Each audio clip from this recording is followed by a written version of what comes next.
Peace, everyone. How is everyone doing? Sorry about that. Sorry about that. We're running late as well. I apologize. But greetings, everyone. It is Dynasty Mirror Search for Huru. Thank you so much for joining us.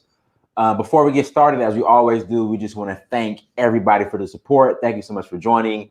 Also, make sure you go to dynastymirror.com. Again, go to dynastymirror.com. Let me get my camera straight. There we go. Bam. Go to dynastymirror.com. While you're there, buy some merchandise, buy some books. Also, make sure you join the email list as well. Again, make sure you join the email list as well while you're there. Also, like, share, and subscribe to the content. Again, like, share, and subscribe to the content. We will really appreciate your guys' support. And then last but not least, Patreon. Become a monthly Patreon. Patreon.com, search for Huru. Again, patreon.com, search for Huru. And everybody, the information is scrolling down there on the ticker on the bottom. So, that gives you all the info as far as where to go, where to like, and all that good stuff. Also, social media, you guys, social media, Prince Dynasty Mirror on Instagram, Facebook, and also Twitter. Without further ado, we have the brother Brandon, aka Pan-Africanism Strikes Back. And today's topic: are you tired of the Black victim mentality? Like, are you just tired of it? That's today's topic. Like, what are we really doing to change our situation and to go into a different direction? Like, what are we really doing? Are we really, as they say, grabbing the horns of the bull, or grabbing the bull by the horns and trying to make moves? Or are we just sitting around hoping that a politician guides us and changes our path and gives us a handout and all that good stuff? So, Brandon, go ahead and introduce yourself and we'll jump right into it. Hello, everybody. My name is Brandon, aka Pan-Africanism Strikes Back. A couple of you may know me from other channels that I'm on. A lot of you understand the way I look at things, the way I perceive things. And I'm just here with my brother Dynast to address something that's like a disease. It's like a cancer in our society, but to really, bring a positive message, turn a negative into a positive, turn something that is prevalent and, is always going towards a negative direction and transforming it into something that, goes in a positive direction. All right, brother, jump into it. Are you tired of the victim mindset? Man, hey, let's do this. Let's do this, Brandon. First, let's define what is the victim mentality. Can you define exactly? Because when we bring up topics like this, people are like, okay, what do you mean? What do you mean victim mentality? Because a lot of people who we might say have a victim mentality will say, well, we're owed this. Like, we're owed that. Like, we're owed this. Like, what we're so-called complaining about, like, we're owed. So can you, in your words, Brandon, define what is a victim mentality mindset from a Black perspective? Well, a victim mentality mindset from our perspective is using a certain feeling, like the feeling that you're owed something, as an excuse to not work towards progress in the present, right? So when you have a person who's like, white people enslaved us, they owe us reparations. You could say, yo, white people did enslave us. They do owe us reparations. I agree with that. But a victim mindset is the mindset that says this is a legitimate excuse to not work towards progress in the present time. So you got people who sit around and they talk about ADOS. Yo, that's cool. I'm down with ADOS all day. What I'm not down with is people who say I'm ADOS, and once they establish that, now they become a critic of people who are trying to work towards progress in the present based on something they want that they desire, past debts. It's like when you go to church. You talk to a person who goes to church. There's two types of church. There's the church person who's like, yo, God is empowering me to do everything I want to do right now. Then there's the other church person who's like, you're wasting your time trying to do things right now because God's going to work everything out in the future. See, one is the victim mindset where you're giving other people control over what happens to you, control over your fate and destiny. The other one is You're using whatever you believe in as the motivation to take charge of your life. As you said, take the proverbial bull by the horns. And in our community, we have too many people who have the woe is me attitude, sitting up on the internet, projecting their negative thoughts onto our people in mass. I don't have access to 80,000 people. I don't have access to 100,000 people. So 100,000 people aren't going to get my positive outlook, my driven mindset. Dynish, you the same. But then there's people with access to 1,000,000 people who wake up every day and say, what can I offer to my people to help them towards progress? And the only thing they could think to offer is a negative victim mindset. Guys, make sure you hit that like button as you come to the chat room again. Make sure you hit that like button as you come to the chat room. And what we'll do in about 25 minutes, we will open up the chat room, open up the chat. So I'll post my email in the chat room. Send me an email, and I'll forward you the link so you can call in and ask your questions. Now, Brandon, in the past, if you being black, if you would have called out black people for having this victim mentality, they would have called you a coon, sellout, Uncle Tom, you think you better than us. But what I'm noticing now, there's starting to be a shift where a lot of people are tired of it as well. What's causing this shift? Like, why are people starting to shift into a different direction? Well, people, I'm getting a little feedback. Is that me or you? That's you. I don't know. Go ahead. You sound fine. Go ahead. Okay, cool. Well, the thing is, people are starting to realize that no one really gives a damn about their complaints, right? We're falling behind so fast behind everybody else.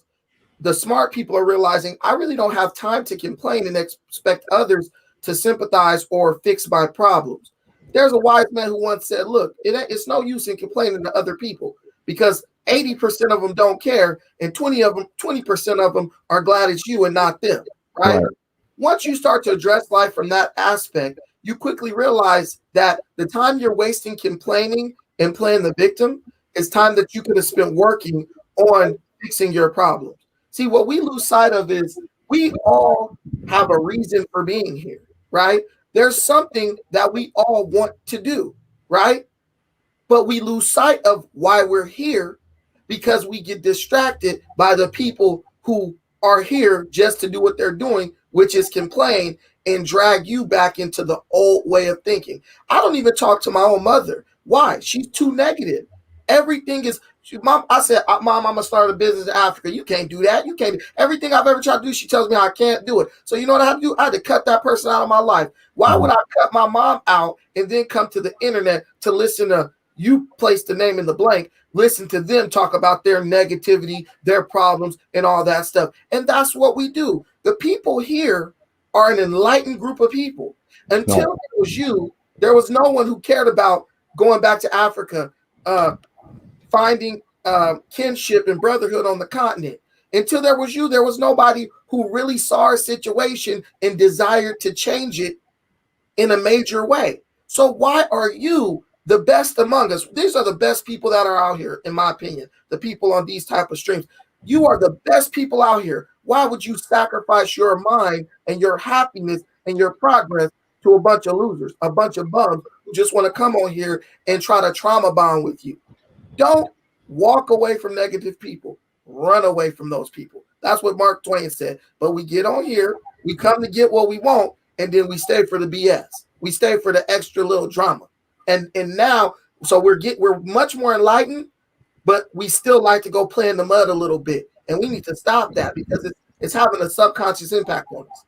Right. Now, someone in the chat room, Index says that this is a white conservative talking point. And I've heard that before. When people say that, what would be your response? It can't be a white conservative talking point because it's coming from a black man. And what I do to people who talk like that, I challenge them. I say, look, what is your situation in life compared to mine? Because our people don't even realize that we give the white man credit for everything good, everything beneficial. There are things that will benefit us that we refuse to do because it's associated with white people. Well, guess what? African people invented conservatism. If you go to Africa and those tribes, they were not worried about what everybody else was doing. They were worried about how to protect their tribe, their family, and make progress. This tribe wasn't worried about how they could offer food stamps to that tribe. This tribe wasn't over trying to manipulate this tribe by giving them little gifts so that they would support them. They were like, look, we're going to take care of home. And if we're going to be really B1, that's going to take a conservative mindset. So I'm never going to preach down to my people. I'm never going to speak negativity or a cannot do attitude to my people. We got too caught up on this hope and see, the liberals are talking about hope and change. Well, right. The word hope is a negative word that's used in hopes of a positive outcome. Do you understand what I'm saying, Dinah? Right. I ain't gonna hope for nothing. I'm gonna get up and go do it. My family, my wife, my daughter, they depend on me doing it. I can't feed them a plate of hope. I gotta feed them food. I gotta put a house over their head. I can't say, man, well, if we just hope for a house, something good's gonna happen. I can't worry about making history. I gotta make it happen. And that's where our people stumble. We're worried about making history when we need to be worried about making something happen right now, not waiting for 4 years of legislation, but doing it right now. So I challenge that person. What's your situation? When your kid's hungry, do you tell them, I can't feed you this turkey because this is a conservative turkey or this is a liberal state? You just feed them. Right. Let's see what else we got here in the chat room. So Brandon, you know, I tell people this. At one time, I was a liberal. Like I was a liberal. Then I just I think I would say around 2012 is when I started shifting, you know, into not necessarily being a conservative, but at the same time, just having this train of thought, like, look, both parties don't care about us. Our future is really not here in America. We should not put all of our eggs in this American basket. But again, people thought I was crazy. People thought I was nuts. But slowly, people are starting to wake up. Like again, what's let's dive a little bit deeper. What's causing this change, especially when it comes to Africa? Because when I first went to Africa in 2011, people thought I was insane. Like they wanted to commit me to a mental hospital. But now people are like, Dinus, I understand now. Like why you spend so much time over there. Like I get it now, Dinus. Well, Dinus, let me tell you, there's a guy named George Bernard Shaw, right? Mm-hmm. He said the people who are successful look around for the circumstances that they want. If they can't find the circumstances that they want, they make them, right? And that is the attitude that many of our people have begun to adopt. I grew up in a home without a father. I understood that impacted me in a negative way, right? And I also grew up in a home with a present mother who wasn't all that great either. So when I couldn't find the circumstances I wanted, I had to leave home and create the circumstances that I desired. And that carried me through life, right? And in my adult life, I began to practice that same type of action. I left my home at 14 years old by choice. I just left. I walked out. I didn't know where I was going to go. I just left. I have a grandfather who did 35 years in the military, and I went to stay with him. And he provided me a structure that I had lacked prior to that. And I learned about discipline, hard work, and dedication. Everybody listen to Nipsey Hussle. Yeah, hustle and motivate, hard work, dedication. But then when it comes down to applying those things to their life, right, it's a problem. Oh, that's a conservative white talking point. We don't understand. Having a bunch of theoretical knowledge is useless. The application is the key. If you're a Christian, what does the Bible say? Faith without what? Works is dead. So work validates the faith. It don't go the other way around. So if you're not willing to do work, nothing you say matters. That's why I tell people all the time, avoid these different YouTube channels where the person's just talking. Because if they don't got work to validate what they're saying is mute. They could be the smartest person in the world. And I will gladly click directly off their channel because I'm like, now what is this person doing? And we've been caught up on, getting our ears tickled, getting our eardrums massaged by the things we want to hear. Stop going for who's going to tell you what they want to hear. 99% of the people who want to help you or have your best interest in mind, when you first hear what they got to say, it's going to offend you because your mind and your ears are not tuned to success. You have limitless potential, and you need to learn to tap into that as opposed to doubting yourself. What our people do, Dinus, is they argue for their limitations. And you know what the worst thing about arguing for your limitations is, Dinus? What is it? When you argue for your limitations, when you win the argument, you get to keep those limitations. And that's what you find a lot of us doing. Give me an example. Give me an example of that, of what you're speaking on. Okay, here you tell somebody, hey, bro, you should come out to Africa with me. Let's just go for a visit. Nah, bro, I ain't going out to Africa. They don't even like us. They have a whole argument formulated in their mind. Right. This person, you go out to Africa, you booming.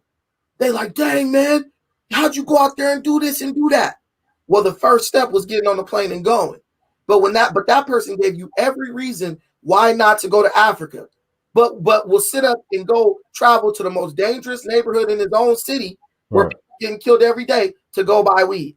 Right. It makes no sense. All he did was he gave himself a limitation, and it's going to keep him right where he's at for the rest of his life. Now, the argument, like the scenario you just gave, the argument that I've gotten, the objection that I've gotten is, well, at least I know the area. Yeah, they might be killing each other in our neighborhood, but at least I know the killers. At least I know them. When they kill you, that's what's going to make it worse. One thing I learned about Africa is no one has a gun in Africa. Right. So the chances of you dying are even less because pretty much, in America, the worst thing you could think of is getting shot, right? Because that happens.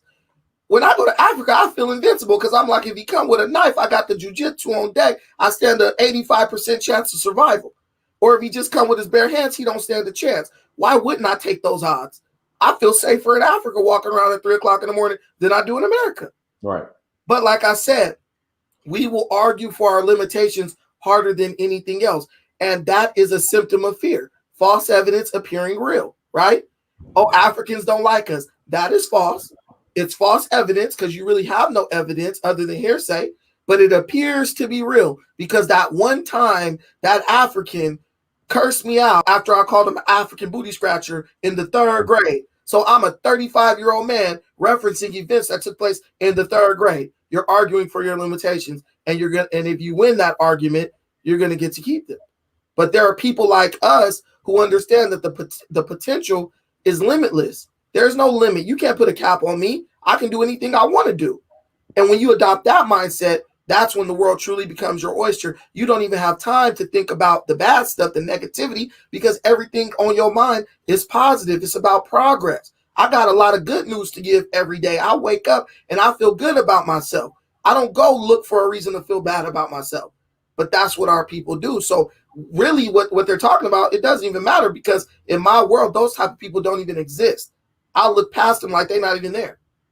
Let me ask you this, Brandon. How do you feel about Akon's comments in regards to getting over slavery? Man, look, I agree with my brother 100%. Black people gonna have an issue with it. Doesn't matter. In the history of African Americans, being upset with what have they ever done in response to being upset with something? See, we got to get past this idea of, oh, I don't want to offend Black people. Let me tell you something. The most a Black person going to do is this. They're going to go out in the street and march for 5 minutes. They're going to get on the internet and talk bad about you. Or they might try to go to take you to court or sue you if you Umar Johnson or somebody like that, right? You can survive those things. Those things are nothing. That's life, right? But in a way, we do have to get over slavery. It's okay to ask for reparations and want some get back for slavery. But let me tell you something. We need to stop worrying about getting a handout, and we need to worry about getting revenge. And there's this one cracker who's a singer. His name's Frank Sinatra. What did he say? The best revenge is massive success. So why don't we go out here and be massively successful to the point where they trying to give us reparations just so they can get in on what we got going on? Well, per Yvette Carnell, Black folks ain't got no money. Black folks ain't got no money. Yvette Carnell is a person who I believe might be mentally unstable. Also, look at her life. What does she have that you want? You want a whack-ass job over at some university? Tone Talks, you want to go sit and be a lawyer who ain't never won no real cases? Because I'm in LA with them. So if you could come to LA and find out what they're doing for people where they're at, because I'm in LA, you'll be better than me because I can't find it. You know what I'm saying? So do you want to be like them? Just a bunch of talking heads. They went to, man, Bro, they did the convention. They said, we went to, this is their words. This is a quote. Pay attention. Think. Listen to this. They said, we went to every Democrat on the panel and talked to them about reparations. We invited them to come to talk about reparations. They all denied us, said they're not going to give black people no reparations. They said, so what are we going to do in response? And I kid you not, Yvette Carnell said, we're going to vote down ballot. And Antonio Moore leaned over and said, Democrat. So the Democrats wouldn't give you what you want, right? So to make them pay for not giving you what you wanted, you're going to go vote for them. That don't even make sense. So when I see that kind of thing take place, I know these people have childlike mindsets. They want a handout. They're basically intellectual bums. They don't want to use their intellect to create anything progressive for our people. They want to use their intellect to go make a losing argument to demand that the white man give them something. And it's just not going to work. It's not realistic. It might happen eventually, but once you spend your $40,000 on spinning rims, there's going to have to be something built for our people to go into. So it's best not to even pay attention to those people. Protect your mind from that kind of ignorance. All right, let's see what else we got here in the chat room, guys. So we're going to go ahead and open up the chat room. I'm sorry, open up the lines. I will put my email in the chat room. Again, I'll put my email in the chat room. Send me an email. I will send you a link, and then you could call in. If you disagree with Brandon, by all means, call in, guys. The line is open. I appreciate different opinions, so please call in. Dinus, I see somebody in the chat saying Brandon is nothing but self-hatred. Let me tell you the truth. A positive mind finds an opportunity in everything. A negative mind finds faults in everything. You women say, oh, I want the black man to protect us. I want to be married. I'm everything that you want. I have a wife, a beautiful wife I've been married to for 14 years. I'm 35. You feel me? I have a beautiful daughter. My family is around. You can, if you look at my YouTube channel, you'll see they come and eat every day and hang out and stuff. I'm doing all the things you're saying you wish the black man would do. But then you accuse me of self-hate. Really, who's the one who hates themselves? The person who makes the hard decisions to make progress, which benefits everybody in their family? Or the person who uses their experience as an excuse to not do anything, who curses their children to endure the same things that they've suffered through? See, we're not, negativity is something that's passed down like a bad diet. Whatever you feed yourself, you feed your children. So if you feed yourself excuses, you know what I'm saying, what I call shameless buck dancing and cooning, you're going to feed that to your children. And they're going to be nothing but a bunch of useless buck dancers too. They're going to already come into life doubting themselves. From the day we are conceived in the womb, we come into a negative world filled with negative people. I mean, literally, when a baby is conceived in the black community, from the day it comes into existence, the daddy talking about you need to go to the clinic and get an abortion. We are literally conceived into negativity. So it's no surprise that in our world, positivity is viewed as something bad, while negativity is viewed as something good and manageable. And we work to maintain the negative versus fighting towards the positive. Guys, make sure you hit that like button again. Please hit that like button, you guys. It doesn't cost you anything to hit the like button. And shout out to Queen Mod for the super chat. Greatly appreciate it. And also, make sure you go to dynastymirror.com. Oh, Brandon, I mailed your books today. So your book should be there next week. So I mailed your books. So guys, also go to dynastymirror.com. Get your African spirituality roll call shirt. Go cop one, dynastymirror.com, you guys. So brother Black Ambassador, I just sent you the link. So you got it. So go ahead and click on it and jump into the conversation. And for those who want to hop on, again, send me an email, uhuru@searchforhuru.com, uhuru@searchforhuru.com, and I will send you the link and you can call in, you guys. Let's go ahead and continue the conversation. All right, Brandon, go ahead, brother. I didn't say that a dad tells their wife to have an abortion. I'm talking about young black men who get women pregnant when they're 20 years old, 15 years, 16 years old, because I was a person who was of that mindset as well when I was young. Me too. We going to the clinic, bro, before Plan B. I will give you the I know the price. It was $300. I will give you the $300 to go get an abortion. You know, and I didn't have to hit that zone, you feel me? But I was ready for it. And see, when we're honest with ourselves, that's when change takes place. But a lot of us have a problem with honesty because we've been lied to so much, we can't even recognize honesty. That's why a lot of us are out here getting scammed by these different people. And I'm not saying no names, but it's because you don't even know what honesty feels like or sounds like. You don't even know what it feels like for a man to have your own best interest at heart. So when a man come in talking anything you don't recognize, you assume he's bad, so you throw him away. In the same with a woman, it's a lot of men who don't know what it means to even be loved by a black woman. So when she tries to love him, he rejects her because he never felt it before. You know what I'm saying? And that is where our community is. We have so many things we've never experienced. You go to a black person, hey, try this, man. I don't eat that. Have you ever tried it? Nope, but I know I don't eat that. And this is how we live our lives. We're so afraid to try anything because we constantly live based on the limitations that are set for us by other people. White folks say, don't go past that light post right there. And we say, okay, boss, I'm not going to go past that light post. Matter of fact, I'm going to do you one better. I'm not even going to let my kids go past that light post or my grandkids. And where does that keep you? You are stuck. You need to get unstuck. You need to stop feeding into negative mindset. Let me check the email real quick. Let's see what we got here. Ken Adam, I just sent you the link. Again, Ken Adam, I just sent you the link, brother. Go ahead and call in and ask your question. Brandon, why do when we have discussions like this, why is there so much pushback? Because we've forgotten why we're here, Dinus. Even the people who come here and say and push back, they're not asking themselves, why am I here? Dinus, when I come watch your channel, I come here to learn. I come here to be among like-minded people, right? It's like a refreshing, it's like a breath of fresh air from the negativity and ignorance that I face in my everyday life, even dealing with my own family members, people at work, etc., in the street, whatever, right?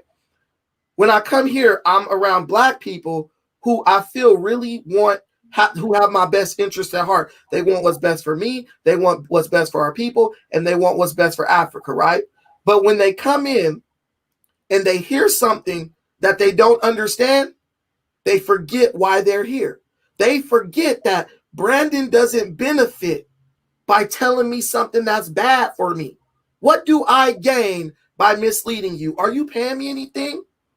All I'm doing is, look, I didn't talk on the internet when I was 20 because I didn't know anything.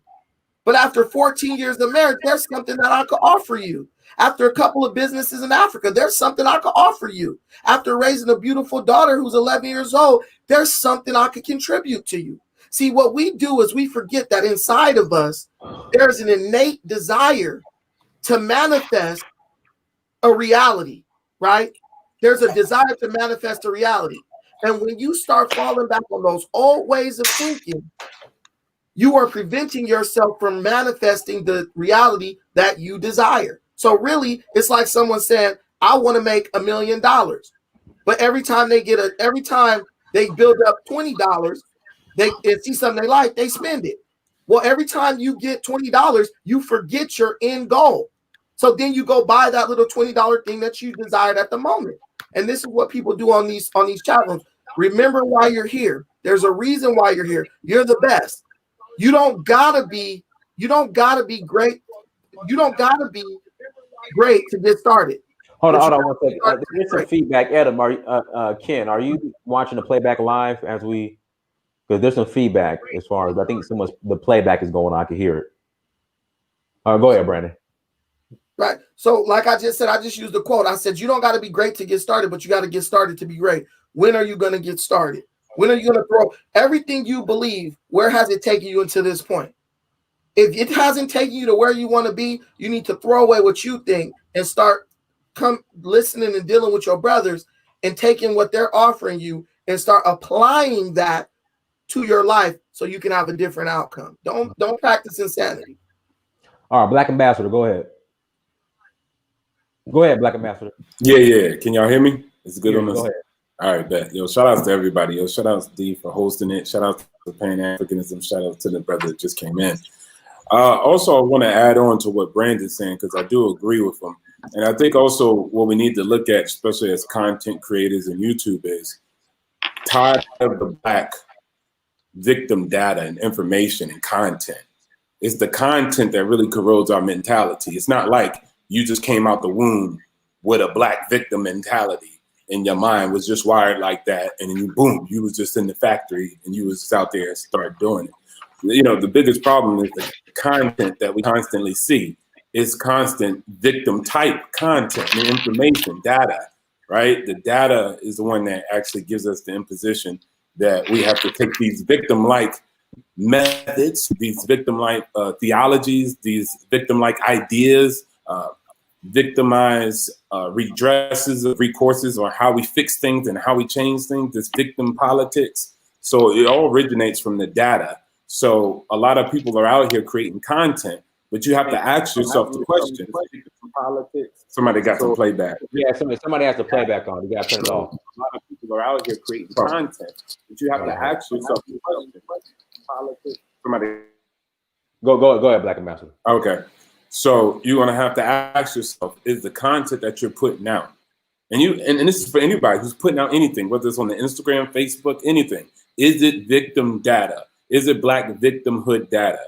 Is it an actual narrative and a story that's putting us in a victimized position? Are we the victims of this factor, whether it be Europeans, whether it be Arabs, whether it be Asians? Constantly, if you constantly put that out and give that out to your viewers and give that out to the actual audience, they're going to actually adapt the same mentalities. It's just like you have this computer here that everybody's sitting on. What software operating system are you going to upload, and what data are you going to put on the computer? Because the computer can do some funky things. It can self-destroy itself, or it can conquer other computers. That's how it works. And for some reason, we constantly give ourselves and other people give us these corrosive databases where once it gets down on our hard base and our hardwire and in our brains, that mentality is like a loop, and we constantly are self-destructive. So more so, I would highlight the information and data. That's the Black victim information that's actually constantly uploaded into our minds and our mentality. And then we carry forth and then do the things that, brother was explaining. So I just wanted to add that in there. We could continue to go forward. But one more thing just before Adonis, if that's cool. Well, I'll leave that for a little bit later. So go ahead. All right, cool. Let me get Brother Ken, go ahead. Yes. Mr. Dina, thank you for the great work you do. I am a Ghanaian, so I might not be able to understand everything in the American context, but I follow most of this online discussions, and I hear the issue always about paying reparations should be paid out. We have to accept that as Africans, especially African Americans, nobody is going to pay you reparations, because if somebody were to pay you, was going to pay you reparations, they would have taken the initiative and do it by now. Secondly, why would they pay you reparations? Bear that in mind. Look, whatever we have suffered, somebody benefit out of that suffering. Why would they go back and try to pay us for what they have extracted out of us? The discussion should be, how do we impose on them to get whatever we have to get out of what has been done to us? And we are always making this discussion in the context of being divided. We should do it in the context of, as a united people, maybe united as Africans. Yes, Africa is not united yet, but we should impose, and we can do that in our trade relationship with these Western countries that impose this suffering on us. We shouldn't request for repatriation. There we go again, begging for somebody to give us something. Why not build up an entity whereby we impose it on them that, hey, look, in every trade we do, this is what tariff that goes on it, and that tariff goes directly into the pocket of each and every African across the globe. Yeah, that is the kind of mindset we have to have. We always go out there demonstrating, begging that somebody should accept us, somebody should listen to us. No.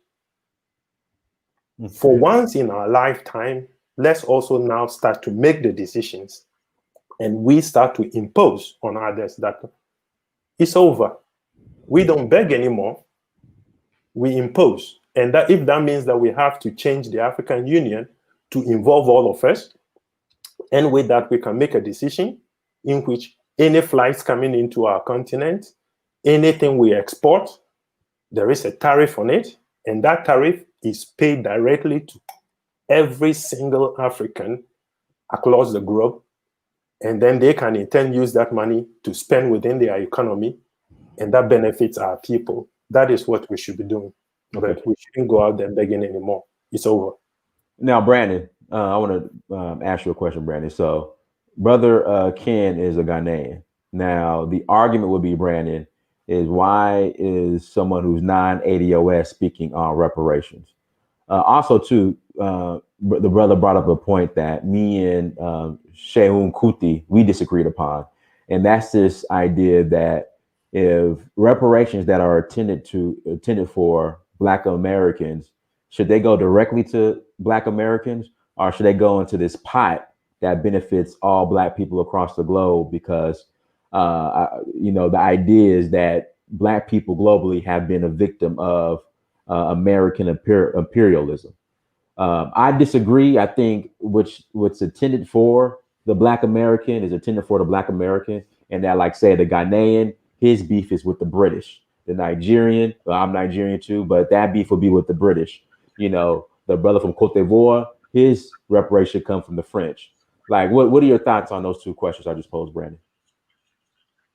My thoughts, I don't mind the brother speaking on that at all. He has a right to speak on whatever he wants to. And that was a good, it was a good idea. I mean, if he's willing to work towards it, fine. But the reality is, how you going to ask for something from somebody for doing something to you when you still laying in the bed with him, right?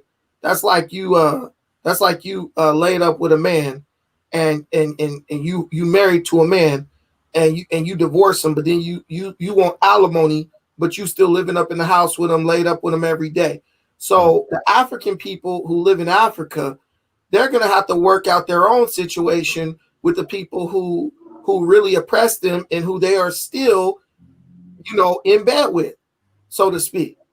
You can't be talking about reparations from America, but then preaching about how awesome UK is, telling your kids go get an education so you can work for a good old white man. And this is the prevailing mindset in Africa. I mean, just to be realistic, you guys love white butter biscuits. So you getting everything that you want from the white man. You can't intertwine what you're doing with us because we have a unique experience that was handled in a certain way. You guys have a unique experience that you need to handle in a certain way. But here's the reality. You can get everything you want because you have your own country. All you got to do is stop doubling down on white dependency and say, let's do our own thing in our country and charge them what they owe, right? We don't have that opportunity. We don't own nothing in America that white people need. All we got is labor to offer. Can I make a comment to what he's saying? Yeah, go ahead. So, Brandon, look, at the end of the day, your ancestors come from the same continent where I was born. The difference is that you were born on the other side and I was born on the continent. But you and I, we are entitled to whatever comes from the African continent. You are entitled to it as well as I am. If you were to know your tradition, you will know that, look, there is no difference between you and me because your great-grandfathers were taken away or grandmother was taken away. That is why you have ended up there. And if your great-grandfather was returning today, he would be accepted into whichever tribe he came from, no question asked. But if you are returning today, probably you don't know the tradition, so you don't know. That's true. If I can interject real quick, Brother Ken, I'm going to interject real quick. He's right, because I was welcomed right back into the Yoruba tribe. I was welcomed right back into the Mende tribe. Oh yeah, I already know. I've been I go to Africa all the time. Yeah. You could be welcomed into any tribe, really. It don't even matter if that's a tribe you from. If you cool, they're gonna just bring you on in. But what I'm saying is this, man. Look, it's really pointless to discuss the reparations argument. We need to be discussing something that's realistic, okay? White people ain't about to give 5 billion black people nothing, okay? That's the reality. So even when you bring Africans in on it, it gets even more, because I think it's unrealistic in America. So once you bring Africans in, it only becomes more unrealistic. The reality is this: what's the point of them giving us anything when all we gonna do is turn around and hand it right back to them? And my question I challenge every African American with is this: if they said we will give you all a $100,000 check in America, but you won't be able to collect another welfare check. You won't be able to collect food stamps, Section 8 housing, nothing for the rest of y'all existence in America. Would you accept that? Hell yeah. People are going to say, yeah, you would, Dynas. I would, because I would do that stuff anyway. But think of all the black people who survive on these things. I got 5 sisters. They all on welfare. They all on Section 8, bro. So when I look at the cost, you know what I'm saying, what it really costs, I just have to say, they eating up about $100,000 a year. So what's $100,000 check going to do to people who have no financial literacy, right? So it's just, the point is, instead of sitting up wasting our time arguing over things that may or may not happen, there are some definite things that we could be doing every day to advance ourselves. Like, you don't need the white man to pass a bill for you to go buy some property. You don't need it. Like, I saw one woman, she did a super chat. I don't know if you still have that, but she was talking about, don't speak for us, Brandon. Yeah. We want men who, if you can't put that up, but she said, we want men who this and that and all provide jobs and to own, to build. We're not begging Brandon, you. Please don't speak for all of us. We not begging to marry you. We want men who build. Okay, I build. You own. I own. Can give us jobs. You know, my wife has a business that I funded, right? And have business context. See, but the difference is, it's not about just what you want. Who wants you? You know what I'm saying? It ain't gonna be automatic that everyone's just lined up to be with you, whoever you are. You have to just be a person who has a positive mindset. And I think that's what we all need to do. We need to start focusing on the positive. Reparations is a negative because it's rooted in negativity. It's rooted in slavery, right? Damn reparations. Give yourself some reparations for all the years you've wasted being locked into a negative mindset. Give yourself a reparation by getting to work first. You can't get something from somebody that you're not even willing to give yourself. You can't ask somebody to do something that you're not willing to do. And that's where we get caught up. We don't understand. And even though this is a positive broadcast, there's a lot of people who miss the point because their mind is so beaten up by negativity that they can't even see a crack of sunlight. You know, when someone's trying to like crack their eyes open to see it. What we got to do is start moving in a positive direction. You can tear me down, but what is the result of that for you? Nothing. You could tear down the brother on here, BA. What is the result of that for you? Nothing. When you go look at your kids and don't got nothing to give them, you're going to be able to say, I don't got nothing to give you, but I tore down Brandon today. That's the type of attitude our people possess. And what I'm saying is, change your mind. Change your mindset. Start looking to the future. I ain't worried about the white man. I'm worried about me, and I'm worried about you. You know what I'm saying? I'm worried about your black ass. What are we going to do so that our children have something and aren't waiting? We can't base our children's future on another person's pockets. We got to get our own so we can guarantee them something. All right, 1 second. Guys, again, hit that like button. Again, hit the like button as you come to this chat room. Please hit the like button. Go ahead, Black Ambassador. Yeah, I'll comb over this real quick. Also, I just want to put into people's mind and talk about reparations. You got to remember, when it comes down to the Japanese who got reparations for for their imprisonment, that's over with. So in America, we still have enslavement. We still have slavery. So just remember that too, as you go to ask for reparations for something that is still practiced today in America. That's practiced in Libya. That's practiced in other places in the world. So we have that also on the agenda if you're a reparations advocate that you need to focus on also possibly. Now, also, when we go back to the reparation thing and somebody's arguing the point X, Y, and Z, then put something together, put a plan together and then do something. Like I'm not against it. I support you, got your back. But if you're not talking about no plan, if you're not writing things down, if you don't have any points, if you don't have any movements and developments and strategies on how you're going to actually do with whatever you may get, whether that be reparations, whether that be intellectual property, whether that be all these other different types of things, technologically advanced, devices, equipment. What does it look like? And start building that out. If that's your end all be all, if that's one of your important goals, then go ahead and do it, man. Go do the work.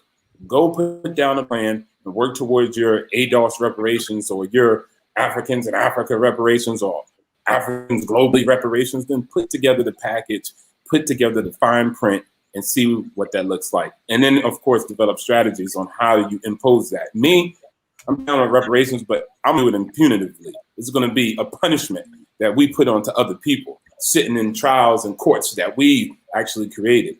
But skip all of that.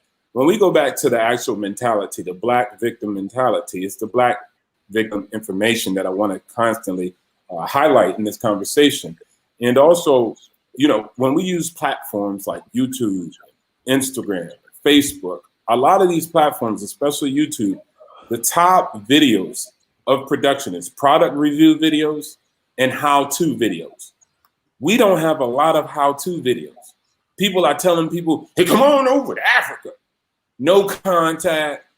Dudes don't even know how to go on Google Flights and book a flight.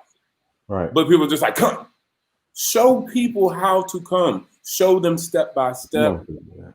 And for other people that's out there, right? It's not directed at anybody on the panel per se. But people who are out there, there's actual avenues for you to show people how to travel.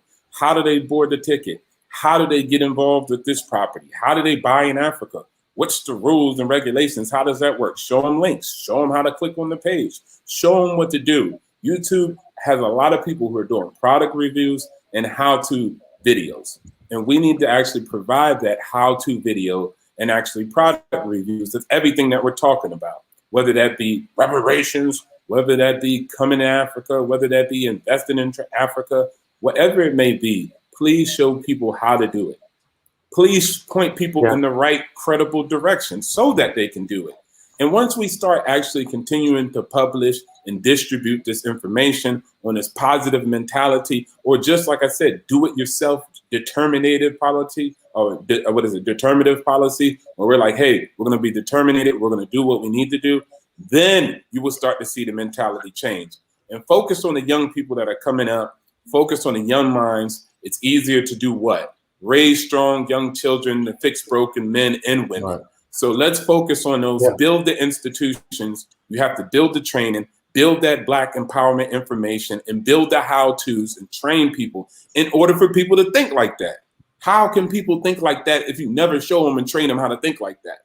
Most of us got lucky. It was a combination of events, informations, and heroes and individual people in our lives that gave us the equation of why we are the way we are. Gave Donis Demir saying, I'm going to Africa, and connecting again. With Pan-Africanism strikes back saying, I'm going to Africa and I'm going to do stuff in America to the other brother. These are things that happen. So how do we put that in a consumable package for our people to consume? The people who are warped, the people who don't know anything. And once you start doing that, then you can start training other people just like you to come up behind you in the ranks and then fill that position. So let's just keep pushing towards that. And then, like I said, turn off the negative Black victim-like information and data and social connections and the people and all the energy that's in your life and start from the ground up. I'll pause right there. Go ahead, Mr. Ken. Yeah. So what you just said is correct. And I think what Brandon was also saying earlier on is also correct. Look, we have to move along. We have to move ahead. Look, take a look at it. 5 years ago, probably there was nothing such a forum, people could consume such a material. Mr. Diners has been traveling to Africa. You were one of the people who started all this whole stuff. ES, and there has Wadamaya, these are all have been contributors, Look, we have made progress. If you look at where we are today compared to 5 years ago, we have made progress.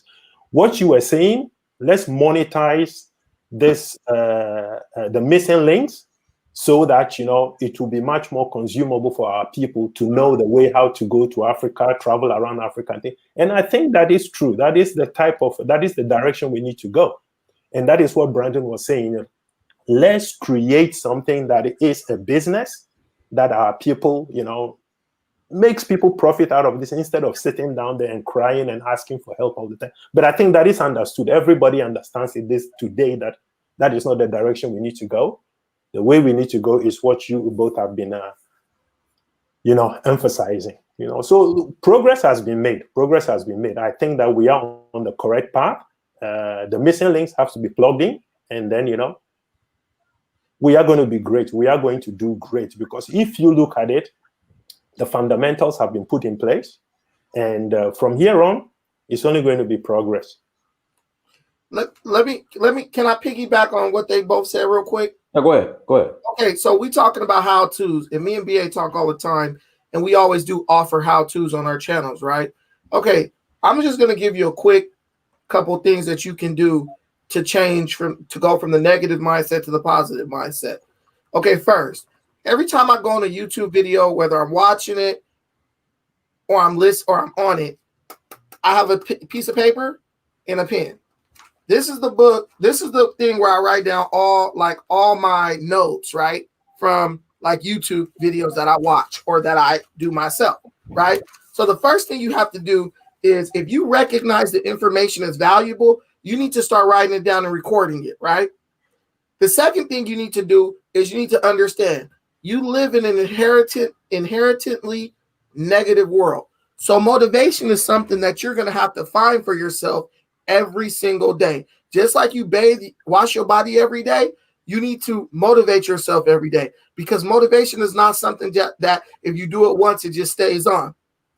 The third thing you need to do is you need to evaluate yourself, evaluate where you are. Ask yourself, how did I get to this point? What role did I play in where I'm at today, right? There's a wise man who said something. He said, everyone is self-made, but only the successful people are willing to admit it, right? So every problem you have, you are a part of that problem. There's something about your life, something you experienced that contributed to the situation you're in right now. Maybe you grew up in a home without a dad, right? But guess what? Your dad didn't force you to choose to go lay up with a bum and have a bunch of kids with him, and now he's like in and out of jail, don't take care of his kids, but whatever. You played a role in it. You have to first be accountable for the role you played, but don't let that dictate the outcome of your existence. A lot of people don't like Oprah Winfrey, right? And I was one of those people who didn't like Oprah Winfrey either. I just used to rag on Oprah Winfrey, right? But one thing people don't know about Oprah, which really made me look at her twice, was Oprah was born to a mother who was 13 years old, right? When Oprah's mother was 13 years old, she gave Oprah up to her grandmother. She adopted Oprah out to her grandmother. When Oprah was 7 years old, she was raped by one of her family members. 7? When she was 7. 7? Listen, bro, this blew my mind, Dinus. When Oprah was 7 years old, she was raped by one of her family members for 6 years, until she turned 13 years old. And the reason the family member stopped raping her is because she got pregnant at 13. When she got pregnant, the baby came out stillborn, right? Oprah had a nervous breakdown and went to a mental institution. The baby died. She went to a mental institution. When Oprah was 15, a man who claimed to be her father came in. When she was 14, a man who claimed to be her father came and got her out of the mental institution and took her and raised her up for the rest of her, young years. How many of us are sitting up complaining about our situation, using that as an excuse of why we can't move forward, talking about reparations, talking about caring, what the white man's doing? We look at Oprah, oh, she's a coon. You don't got half of what Oprah got, okay? You don't got half the heart, and you damn sure ain't got half the money. So tell me, you listen to her, you talk about her, you pass judgment on her. And I'm not saying she's good, but since you're better than her, are you able to take the bad with the good and still produce? Because at the end of the day, in this life, you only get two things: reasons or results. We all got reasons, so the reasons don't count. The only thing that matters is the results. Oprah got a lot of reasons why she could be in some crack house shooting up heroin right now. But she chose to turn what happened to her into billions of dollars. You need to learn to take the negative things that happen to you and turn that into the advancement of our people, a unified movement in Africa, and a real future for your children. So we need to go for the results. Damn the reasons. The results are what matters. Guys, so again, hit that like button, hit the like button, you guys. Also, make sure you go to dynastymirror.com. While you're there, buy some books, buy some shirts, support, buy some merchandise. Now, real quick, let's stick on Oprah just a little bit, Brandon. So a lot of people will say she's a sellout, she's a snake, especially the way she handled that Russell Simmons. Not Russell Simmons. Yeah, was it Russell Simmons or what? Yeah, Russell Simmons. The Russell Simmons situation where her and Russell Simmons was cool, and she did the same thing to Michael Jackson. Mm-hmm. As far as with the documentary on MJ, then she's gonna try to do the same thing on Russell Simmons. But at one time they were both cool. Like when you see Oprah do that, like, what are your thoughts? My thoughts is I'm not gonna blame Oprah because it's not Oprah. It's not Oprah's fault that her people don't build nothing. All we do is complain. So she's in a position where she got to buck dance for the white man to make advancement. It's not Oprah's fault that we don't have an infrastructure created for our people that can protect those people from malicious attacks by white supremacy, right? Just to have something to talk about for a couple of weeks. Why are you worried about Oprah? You need to worry about why that's possible to be done to us in this country. And then you need to go in the mirror and say, why am I not willing? Why am I more focused on complaining, right? Than building something to protect my son or daughter from that happening. Then you need to do the true assessment of I'm sitting on this thing talking about how much integrity I have, but I'm willing to go and beg those same people that Oprah worked for a reparations check. That's not integrity. That's not integrity. That's like somebody raping my damn daughter, and I know they bad, but I'm gonna stick around them, and I'm gonna go beg them for some money. No, I'm not doing that. If they give the money, they can give it.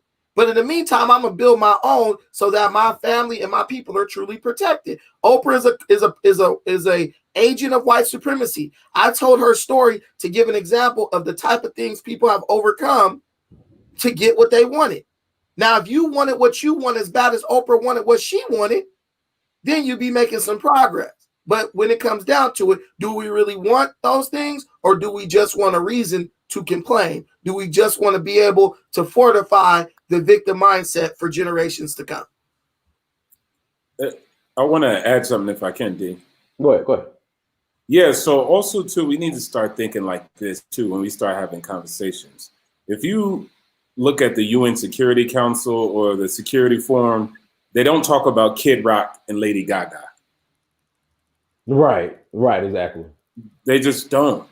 Even if Lady Gaga spoke on the Palestinian affairs, they wouldn't sit on a forum and speak about Lady Gaga and what she was speaking about in the Palestinian-Israeli conflict. So when we start talking about serious things within our communities and globally as whatever topic we're talking about, just remember that. So I'll slide off of the Oprah topic and then kind of go into this, because Brandon gave an Oprah talk to kind of get you some understanding. But I want to actually hit it home with this. Our ancestors were in chattel slavery. I don't think sometimes we think about what that is.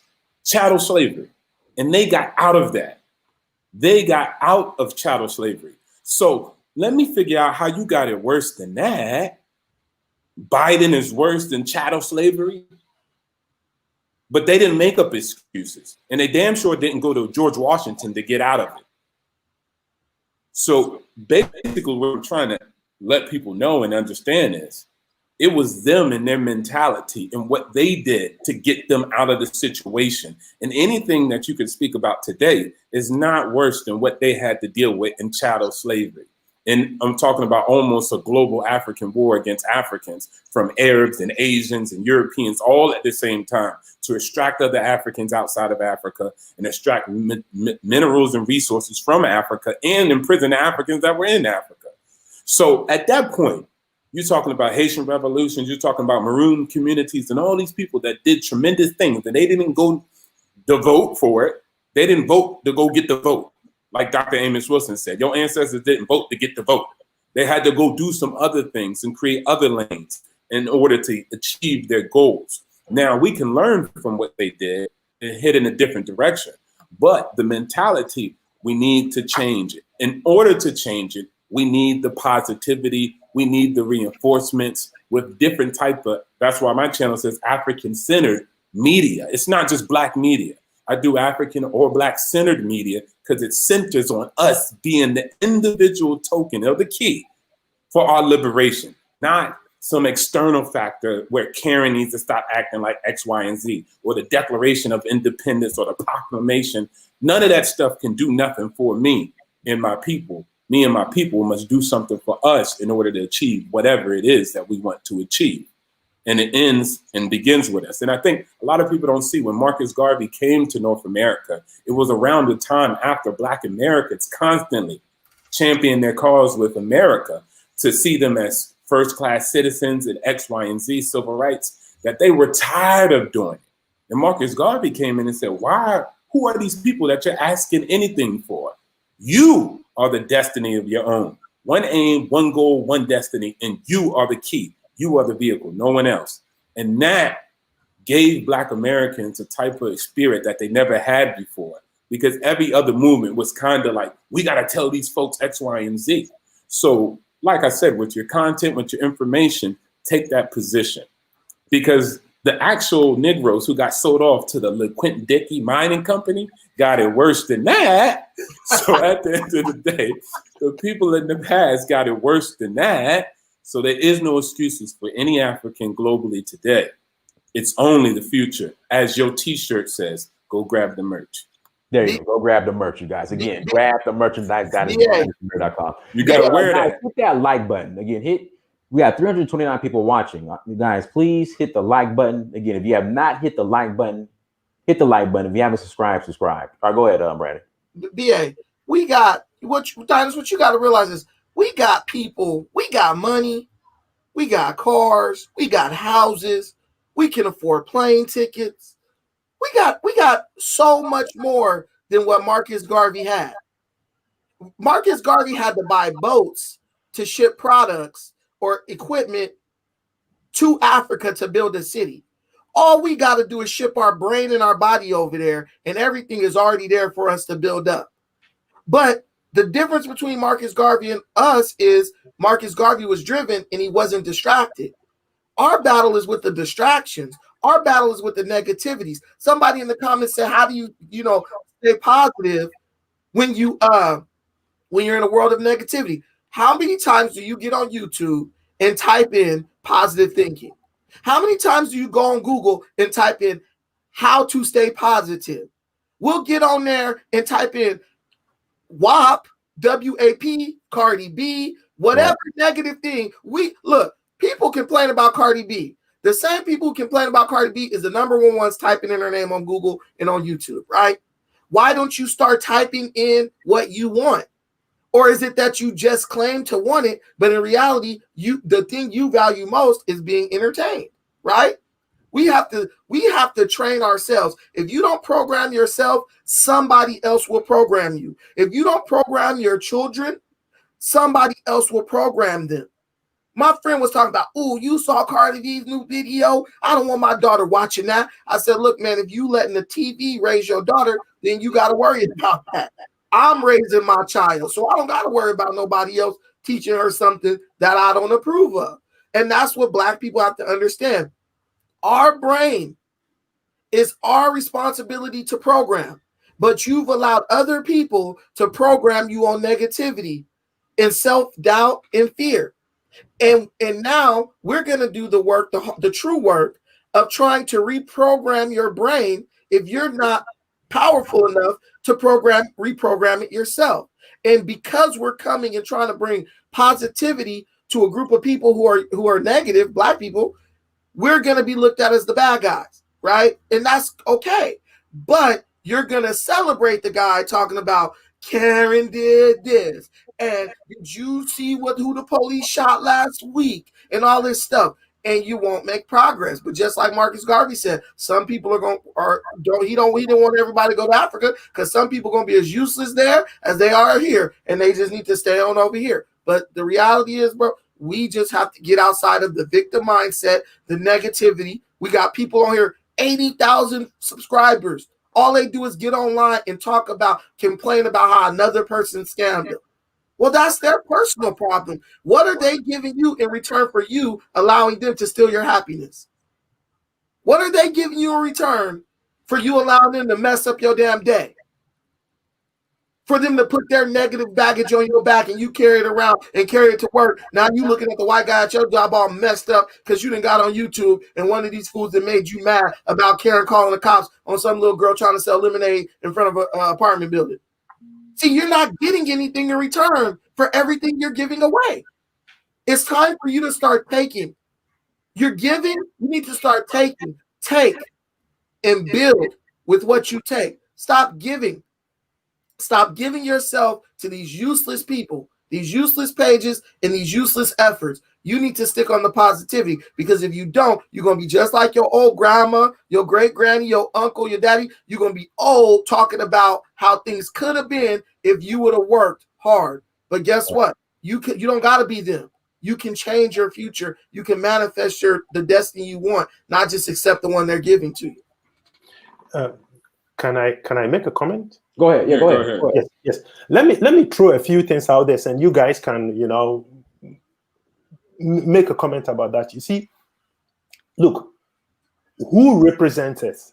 And I'm talking about we, the African community. Who represents it? Let me make an example. If you take a look at the Caucasian world, primarily you could say that they are represented by the U.S. Principally the U.S. speaks for the white world. It's a general comment, but if you look at it technically, that is what is happening. Who protects black people on this planet? Nobody.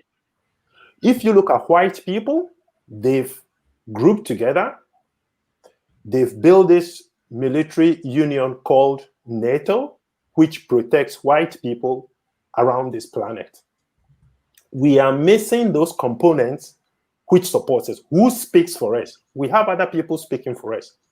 We need to come together collectively and have a support structure that speaks for us, so we don't give the opportunity for somebody to be speaking for us. So those components are missing. We are making progress, but those are big chunks of the equation that we need to fill in. I mean, take a look at white people on this planet. They've set up a support structure that supports them. If you touch one white person around this globe, you are going to have all the entities they've put together coming to attack you. We don't have that. We are the only people that nature or God has blessed, has given us one whole continent for us to live on. We have never gone outside that to occupy anybody else's land, So let's enjoy what we have.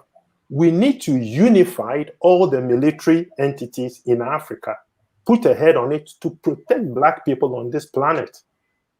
Those are big chunks of the equation that we need to fill in. And we are not discussing those aspects as well.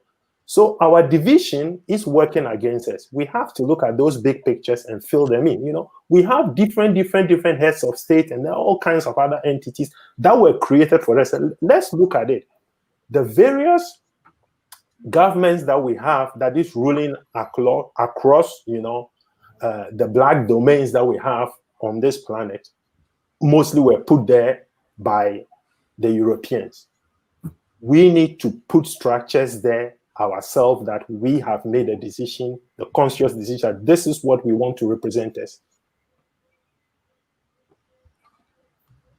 Yo, also, is it cool, Dick? Can I say something? Go ahead. Can you hear me? All right. Also, too, I want to add on and build.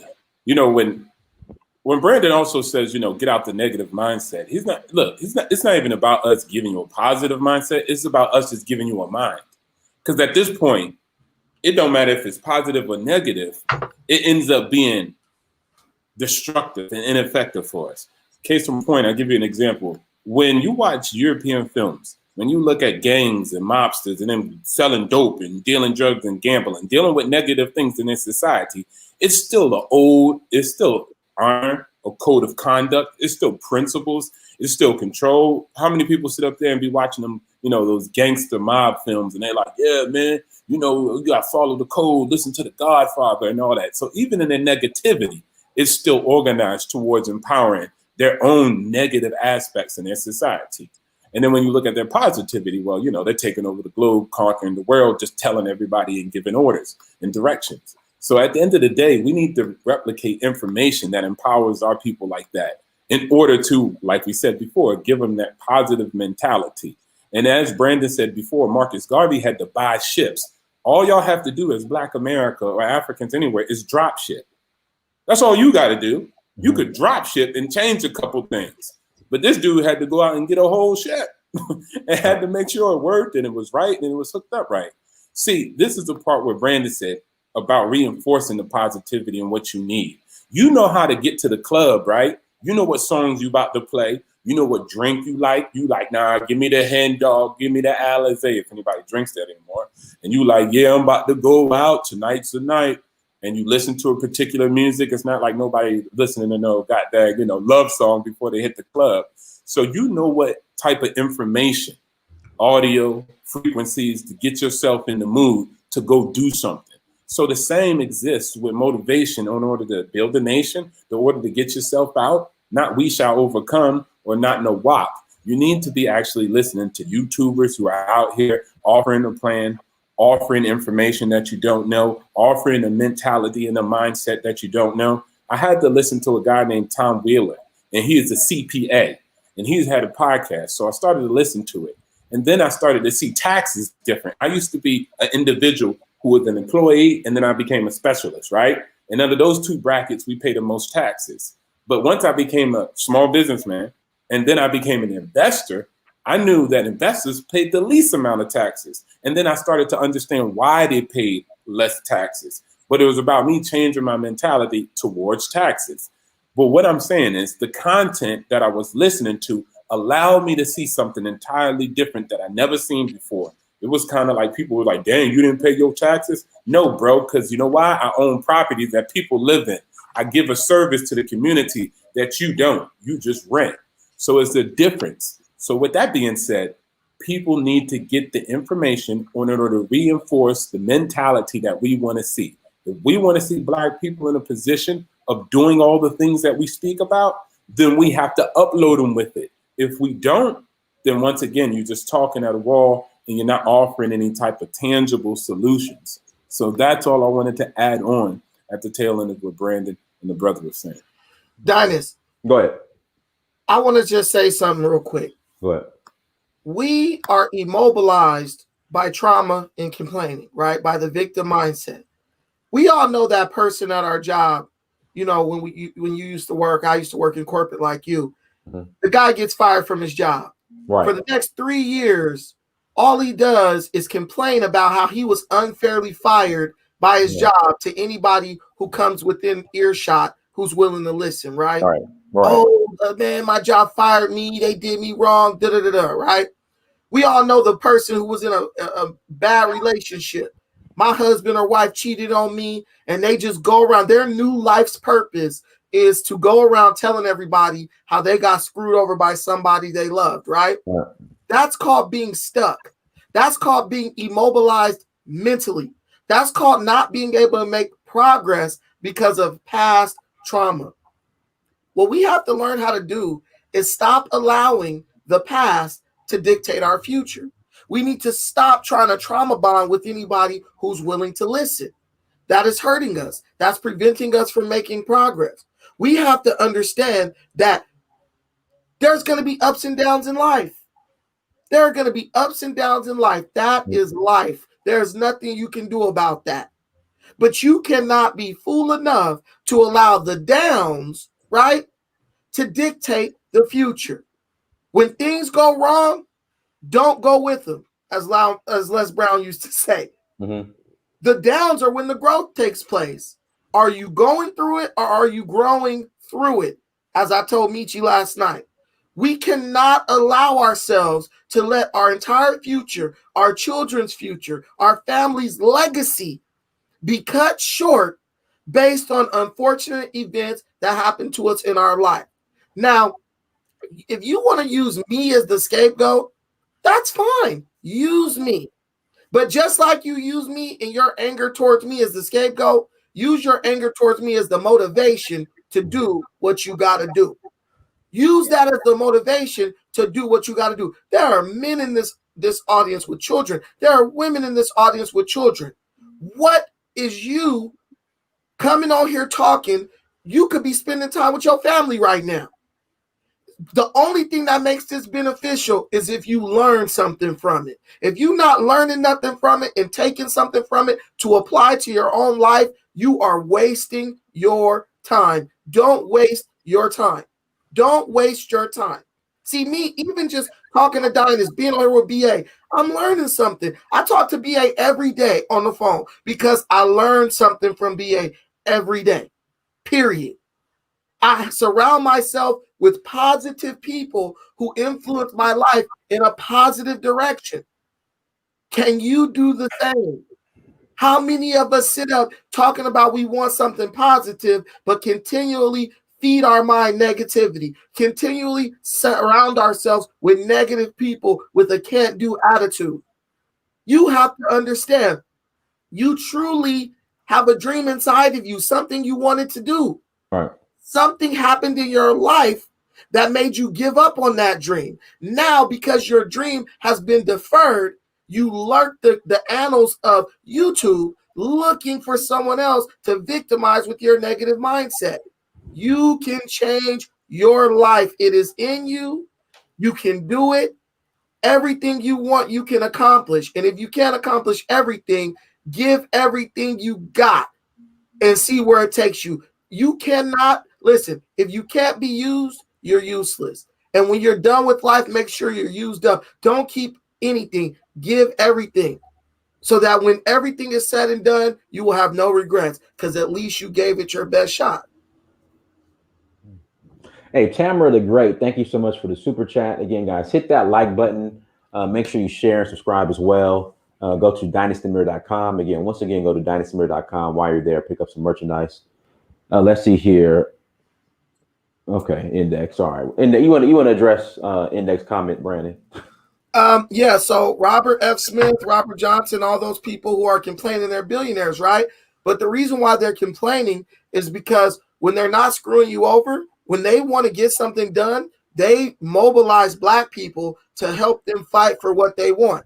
Just like I'll give you an example, the comedian Monique, right? Monique, I'm sure she does something for her mom and maybe her immediate community. But when you understand that these people are millionaires and they're not building nothing infrastructure-wise for Black people, why is it that they come to us to help them go fight against Netflix, fight against these Viacom and all this stuff? Because they understand that you are the cheapest option. If you want to build an army, you got to pay them. If you join the United States Army, Dynas, you got to give those soldiers a paycheck, right? Right. All you got to do to build an army of Black people is get in there and start complaining based along the lines of what they want to hear. And they will mobilize for you. You know what I'm saying? If I got on here talking about Karen slapped the old Black man in the park, I could get 20 million Black people to show up to that park for one day. See, right. For one day. But if I say, look, we're going to work at the same thing for 2 years until we see it to completion, you might get 10 people and 7 of them going to fall off. What's the results of it? So Byron Allen and them complain, right? They got their reasons, but what's the results, Index? Did they get what they want? No. So they can be billionaires, but as long as they don't deal with it gracefully, they will always be wearing it as a burden on their shoulders. Me, I'm about doing things gracefully. I ain't gonna ask the cracker for nothing. I'm going to go get it myself.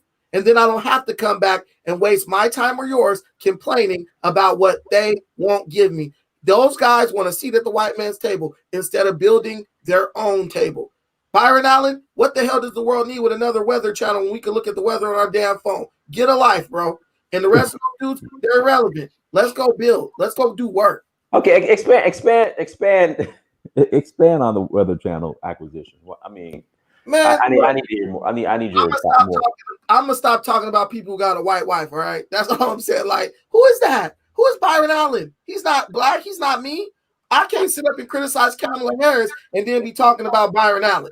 The guy's irrelevant. He's pointless. He's nobody. You like him. You think he's somebody because he got $1 billion. He's nobody. He ain't giving you none of it. Let's talk about somebody who's doing something for us. Let's talk about BA, man. BA, what's up, dude? How you doing? Let's talk about his life. You know what I'm saying? Because that's the person who's important to me. You guys want to go worship celebrities. I worship the people who feed me positivity and teach me things. Oh, can I add something to Dynasty real quick? Yeah, of course. Go ahead. Oh, there's some pay lag. All right, cool. No, I don't hear it no more. Okay, so just like we were speaking about the victim mentality, right? I want to just say something real quick, and this is from Dr. Amos Wilson. He says, your consciousness creates your world. So most people are going to listen to this, and they be like, these bros talking about mentality and victimhood. I don't know what they're talking about. It's not relevant. How is that going to affect my money? How is that going to affect me surviving? How is that going to affect? And then I'm going to show you, well, not me. I'm just going to show you the information of what people greater than us actually been able to understand. Your consciousness creates the world that you live in. So it is the presence of human consciousness that brings meaning into the world. And through our consciousness, we create the world we live in. In other words, the kind of world you exist in reflects the kind of consciousness you have. So damn, if you think you a victim, then you're going to be a victim. Why do you think Israel people don't call themselves victims of the Holocaust, but survivors? Let's continue. And notice, if you change your consciousness and change your values and orientation, you enter into a different world. You interact with different people. So when you start getting on that, I want to go my own way. Next thing you know, you red pill, blue pill, dripping, pink pill, and all these other different things. And you start getting a red and a blue pill gang. And you start affiliating with more channels that talking that mental or whatever it may be. So let's continue. Social situations that you might not have recognized before until you entered into the new level of consciousness. So that means opportunities start to appear that you never perceived before. For instance, you see people who become addicted to crack or something like that, let's say drugs, right? Entering into a whole world in a social system that before they became addicted, they hardly ever noticed. So crackhead ain't a crackhead. He don't know no other crackheads until he a crackhead.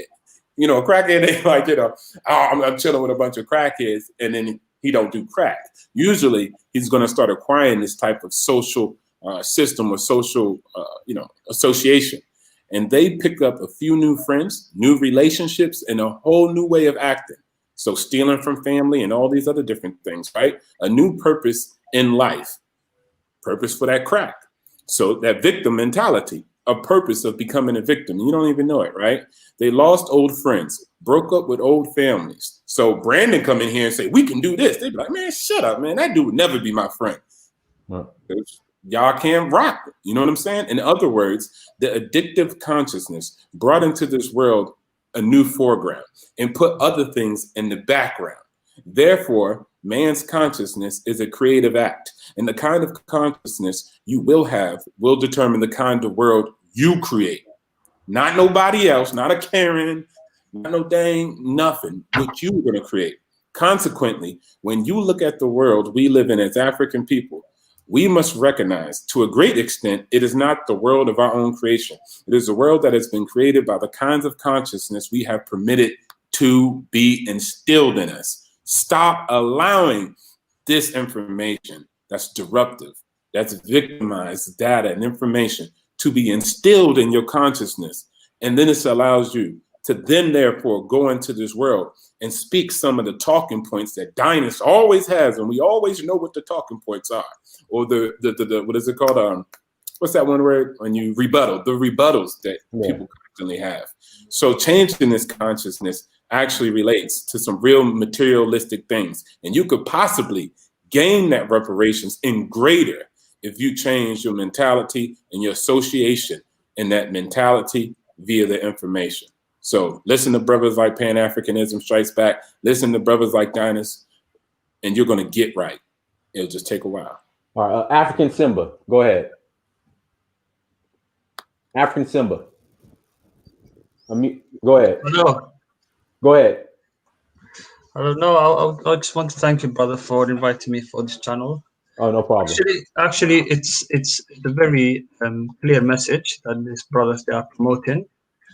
And the first and foremost is we need to take responsibility individually for ourselves, first of all. If you are anywhere in the West and part of the diaspora community, we're not always talking about forcing you to invest money. You know, we understand the situation over in the West. People have different jobs, they have different income levels. But why you want to live in a society where you are facing systematic racism on a daily basis? You have institutionalized racism. You have medical racism against you in the medical field you are going into the hospitals. So if you are prepared, you take responsibility for yourself. Even if you are living on small wages, you have small income coming in, you are control yourself first and foremost. Save your money, my brother and sister. Save your money, whatever little you have. Bring your skills to Africa. We understand what you are going through. First of all, you need to see for yourself what the continent has to offer.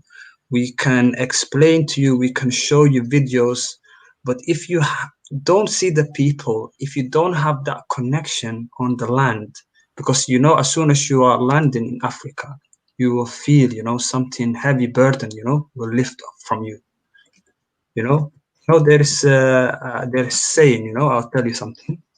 It's a saying in I'm Somali, Somali, min aan dul marin dayula.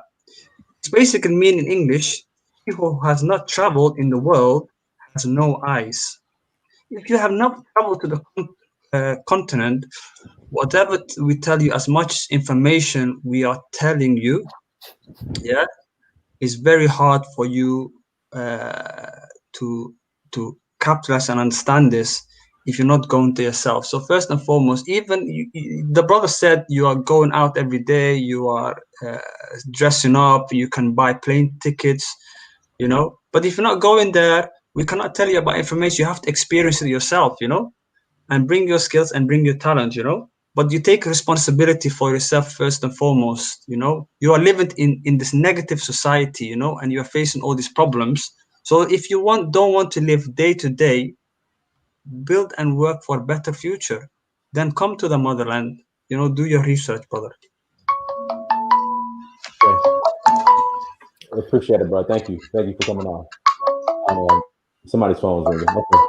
Guys, again, hit that like button. Also, make sure you share and subscribe. Again, hit that like button, you guys. Again, hit that like button. Go ahead, Brandon. Dynas, you play football, right? I did. You know, the old dude Lou Holtz, right? Of course. This guy, he has a quote where he said, the man who complains about the way the ball bounces is usually the one who dropped it, right? Right. I mean, that's such a fitting quote for the victim mindset. 90% of the time when people complain about being victims, it's the result of them not doing something that they were supposed to do. Mm-hmm. Even if you look at America, it's like America's messed up. But how much better could our situation be if we did what we were supposed to do, as opposed to buying into the different constructs of white supremacy, thinking that they know what's best for us, right? And we do it every 4 years. A lot of people got to understand, when I say what I say, this is not designed to reach everybody. The people in here who don't like what I say, I don't care about you. I care about the people who want to do better. I care about the people who came here because they're looking for positivity and instruction on how they can improve their situation. The people can play. Let me tell you something. There's a man who said, no matter where you go in the world, you will never find a statue of a critic, okay? Because no one values someone whose only good trait is criticizing other people. All right. You will never find a statue of a critic, right? I got a critic in there. That's fine. But when I build what I build, what will that critic be standing on? Right. His hatred of me. And when he dies, who will remember him or her, whoever? Because I think it's probably one of my ex-girlfriends. But who will remember them, right? Nobody. So you're like dust, right? You're going to blow away with the wind and you're going to be gone. And I'm going to have built something for my children in their future. And when your children come to you and say, Daddy or Mama, well, they got this and what we got, you're going to say, son, daughter, they think they cool. They think they tough. They think they rich. They think they're better than everybody else. And all you're going to have is a bunch of reasons, right, why you didn't build. You spent your time criticizing and not building. But reasons don't matter. Results are what matters. And I'm confident that all my brothers on this panel and many of you great people in the audience are going to have a lot of results to share with your future generation. Let's be results oriented, not reasons oriented. I want to say something real quick. Nobody's blaming anybody for anything, right? But we are saying at a certain point, even if you said, hey, don't blame the rape victim as the person who's being raped, at a certain point, you got to report the case. Nobody can do nothing for you if you don't do nothing, unless somebody, like, I don't know, through telepathic technology or mental, figure out what happened. So at the end of the day, it's an act that has to be commenced by you. So what we're trying to provide is information for individuals to look at reality different. You can hold people accountable. You can blame them all you want. And I'm not saying here nor there about that. What I am saying is that you also you personally have to sit up here and ask yourself the question, am I positively reinforcing myself? Because when you want that job at Safeway, at Google, at Facebook, you do what you need to do. You learn how to talk, learn with positivity, you smile. Hey, how you doing? Welcome to Safeway, welcome to Google. So you know how to do that when you go work for them. But for some reason, when you go work for yourself or your community, you get stalled. You're stuck in neutral. Well, if that's the case for you, if you feel like that's the case for you, then log on to Pan-Africanism Strikes Back. Log on to Dynasty Mir so you can get information. And yeah, you might not jump from the jump when you actually listen to the information, but I'm telling you, it's going to work to start reinforcing your mentality and mindset of where it needs to go. When I first started, let's say on the path, right, on the journey, right, my family was looking at me crazy, calling me all sorts of names, right, calling me Malcolm S, whatever they could figure out. It was a joke. That's all it was, with nothing but jokes. Now, I'm not saying here as a wine story. I even have a bad story that I never even told anybody. When I was down in Brazil, actually trying to, do the, oh man, let's go to Afro-Brazilians, Afro-Paraguayans. I was recording all over the place. And I had an incident where I was robbed and drugged, almost died. Now, I could have gave up and been like, man, that's why you can't mess with black folks. But I'm not doing that. People have been through worse, like chattel slavery, like Jim Crow, like the Ku Klux Klan, like the Black Legions, like average mobsters that were in America. So with that being said, I decided to find people that are similar and like-minded, like Pan-Africanism Strikes Back, like you, Brother Dynast, and anybody else who was talking that information and saying, we're trying to walk the walk. So when it comes down to everything that we're talking about, even in your own ADOS or Captain Black America or B1 or Foundational Black, do something. Like Kanye West said to a bunch of black people, next time they start throwing slave nets, let's all not stay in the same place. So go out there and do some work. It makes sense, but black people, a lot of us are over emotional, easily offended. So, but you got a point. It makes sense, but I just tell black people, look, you don't got to listen to me. Come to me when you tired of being afraid. Fear is the most subtle and destructive thing in our community, right? And when people lash out, they may seem smart, they may seem witty, they ha ha ha, let's laugh, but really they're just afraid because there's a man who said in this life there are three types of people: those who watch things happen, those who make things happen, those who watch things happen, and those who don't know what happened. And what you'll realize is many of our people are the latter of those three. They don't make things happen. Some of us are too lazy to even watch things happen. We don't even want to look at what's going on around us. And then when it happens, they don't know what happened. All they know is that Brandon is fat or some childish type of insult, like somebody was saying before. The reality is this: Brandon fat, but Brandon got fat pockets. Brandon fat, but Brandon's doing work. All that matters is doing work. None of what anybody's talking about matters if it's not validated by work. And what I'm saying is, if you don't know what to do, hit up one of these brothers on these panels, find out if there's something you can do. But what you shouldn't do is wait for this to end, then go type in WAP video, okay? Which is what a lot of us are going to do, right? We have to be realistic about who we are. That's how we change things. You have to be willing to do today what others won't do so you can have the things tomorrow that others won't have. Do you want the things tomorrow that others won't have?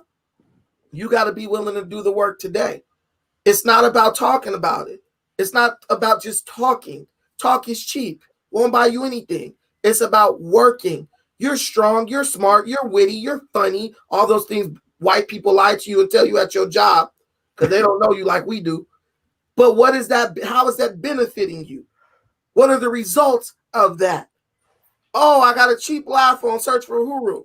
Now go to your job and get sexually harassed by your boss tomorrow and see how that make you feel. How you insulting, people on YouTube helps you with that situation, right? Or go get fired. You live in perpetual fear of someone saying, here's your pink slip, you no longer work here. But when you get into a realm of serious people who are giving you real advice, right? I'm not trying to sell you anything. You don't pay me.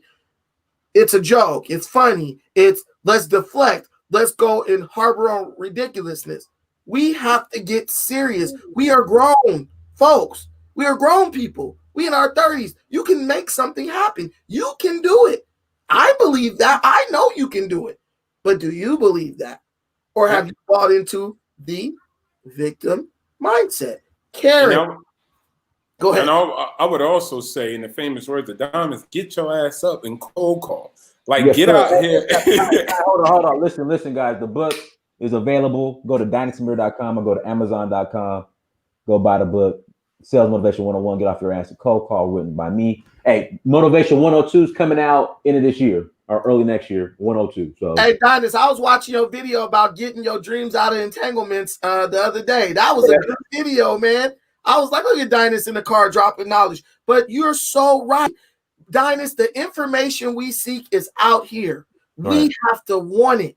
We have to want it. And I'm telling you, you people the people who want to know, get away from negative people. Don't even waste 1 minute with them. They are literally stealing your life. They're stealing your life.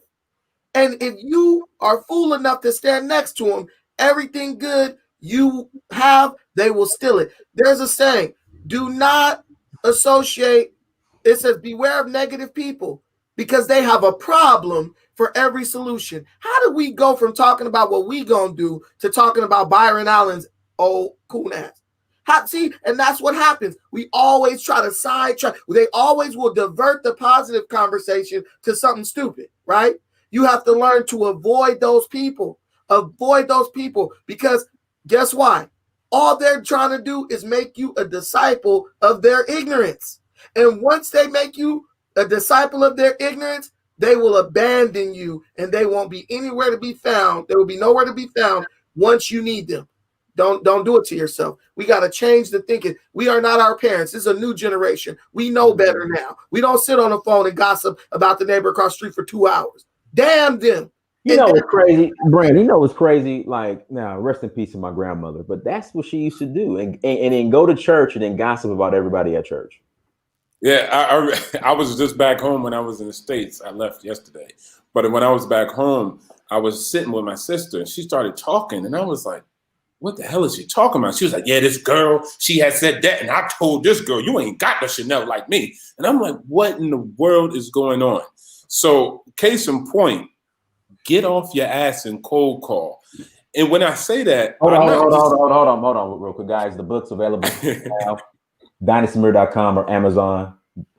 Sales Motivation 101. Get off your ass and cold call. All right, go ahead, brother. Go ahead. All right, back. So when I say that, and when Diner says it, and when he writes it, and when he archives it, and when he distributes it, and when he publishes it in different type of formats, whether it's hard copy and whether it's electronic on a Kindle, that is doing work. That is massive work.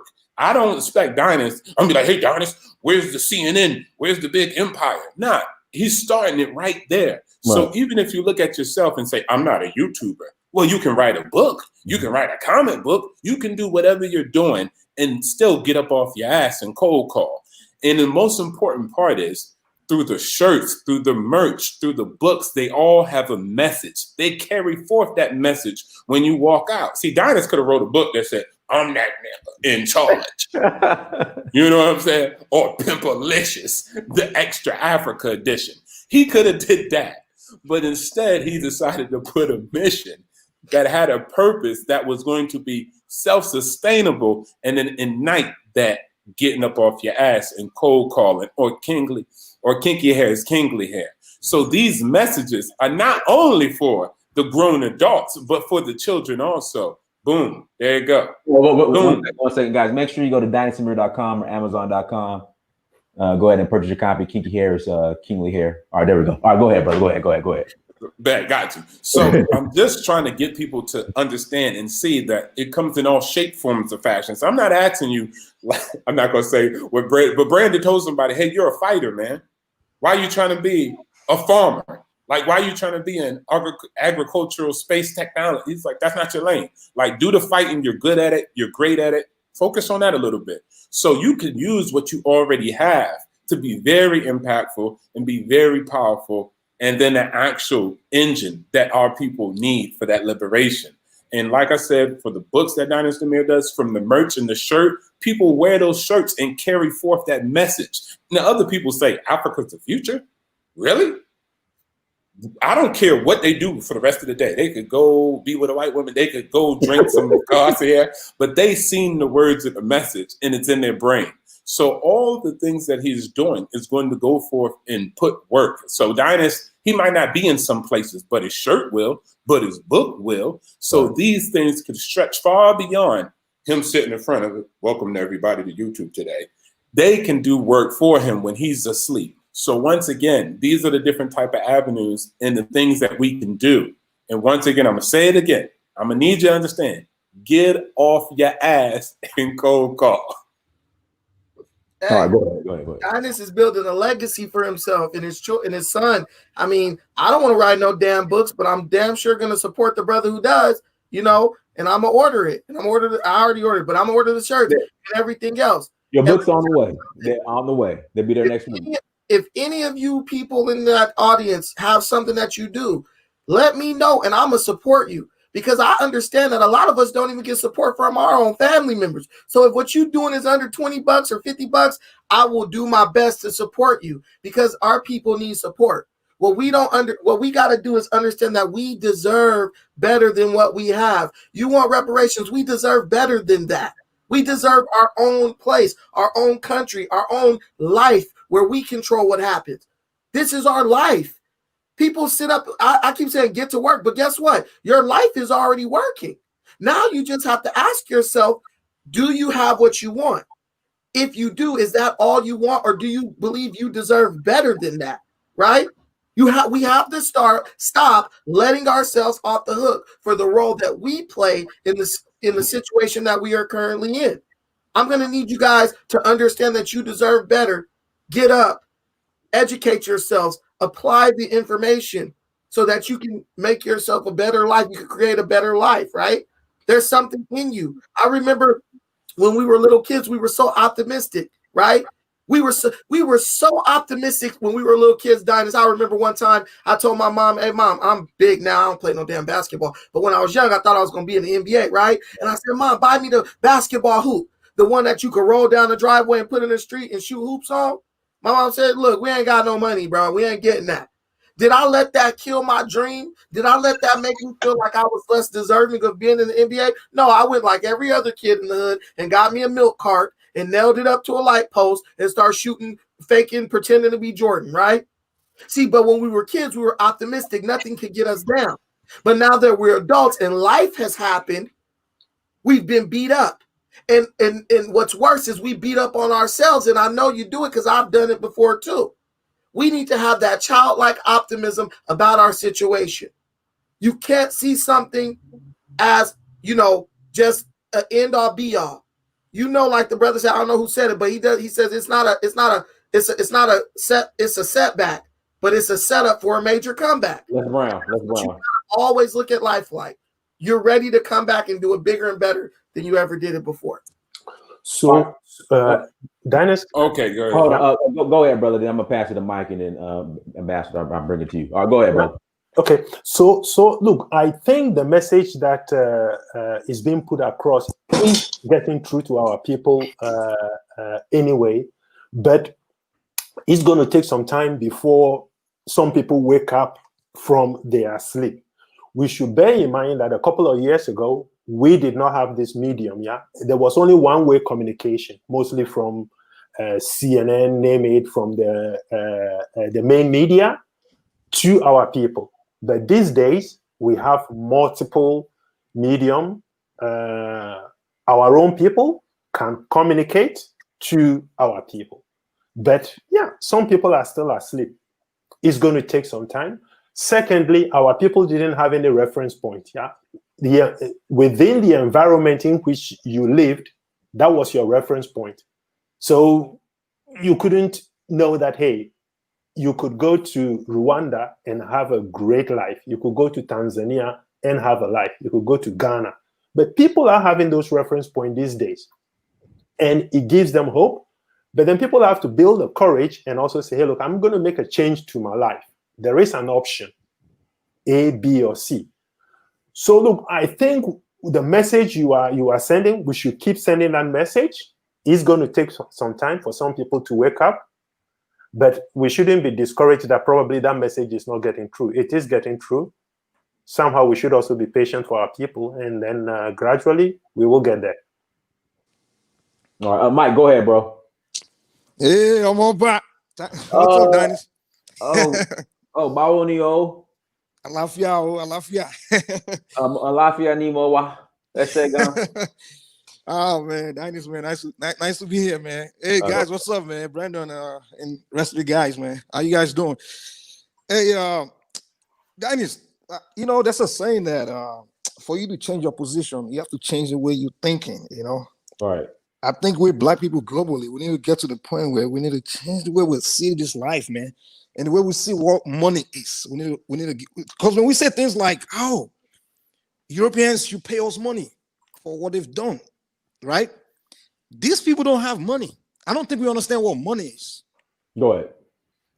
People don't understand what money is. When we look at US, Europe, we think they're rich. What makes them rich is just the value of their currency, right? Mm-hmm. And what people don't understand is that currency is not the real money. Okay, today if I give you $100,000, right? Today, right? That's a lot of money. What if the value of that $100,000 becomes useless tomorrow? It becomes Dennis, you remember there was a time where Nigerian naira was the same. It was the same as the USD, or I think even more. USD. Thank you. Same as the USD, right? Right. Mm-hmm. Now, if Nigerians would have told British, say, okay, give us reparation, give every Nigerian person reparation, and the British gave every Nigerian 100,000 naira back then, right? Right.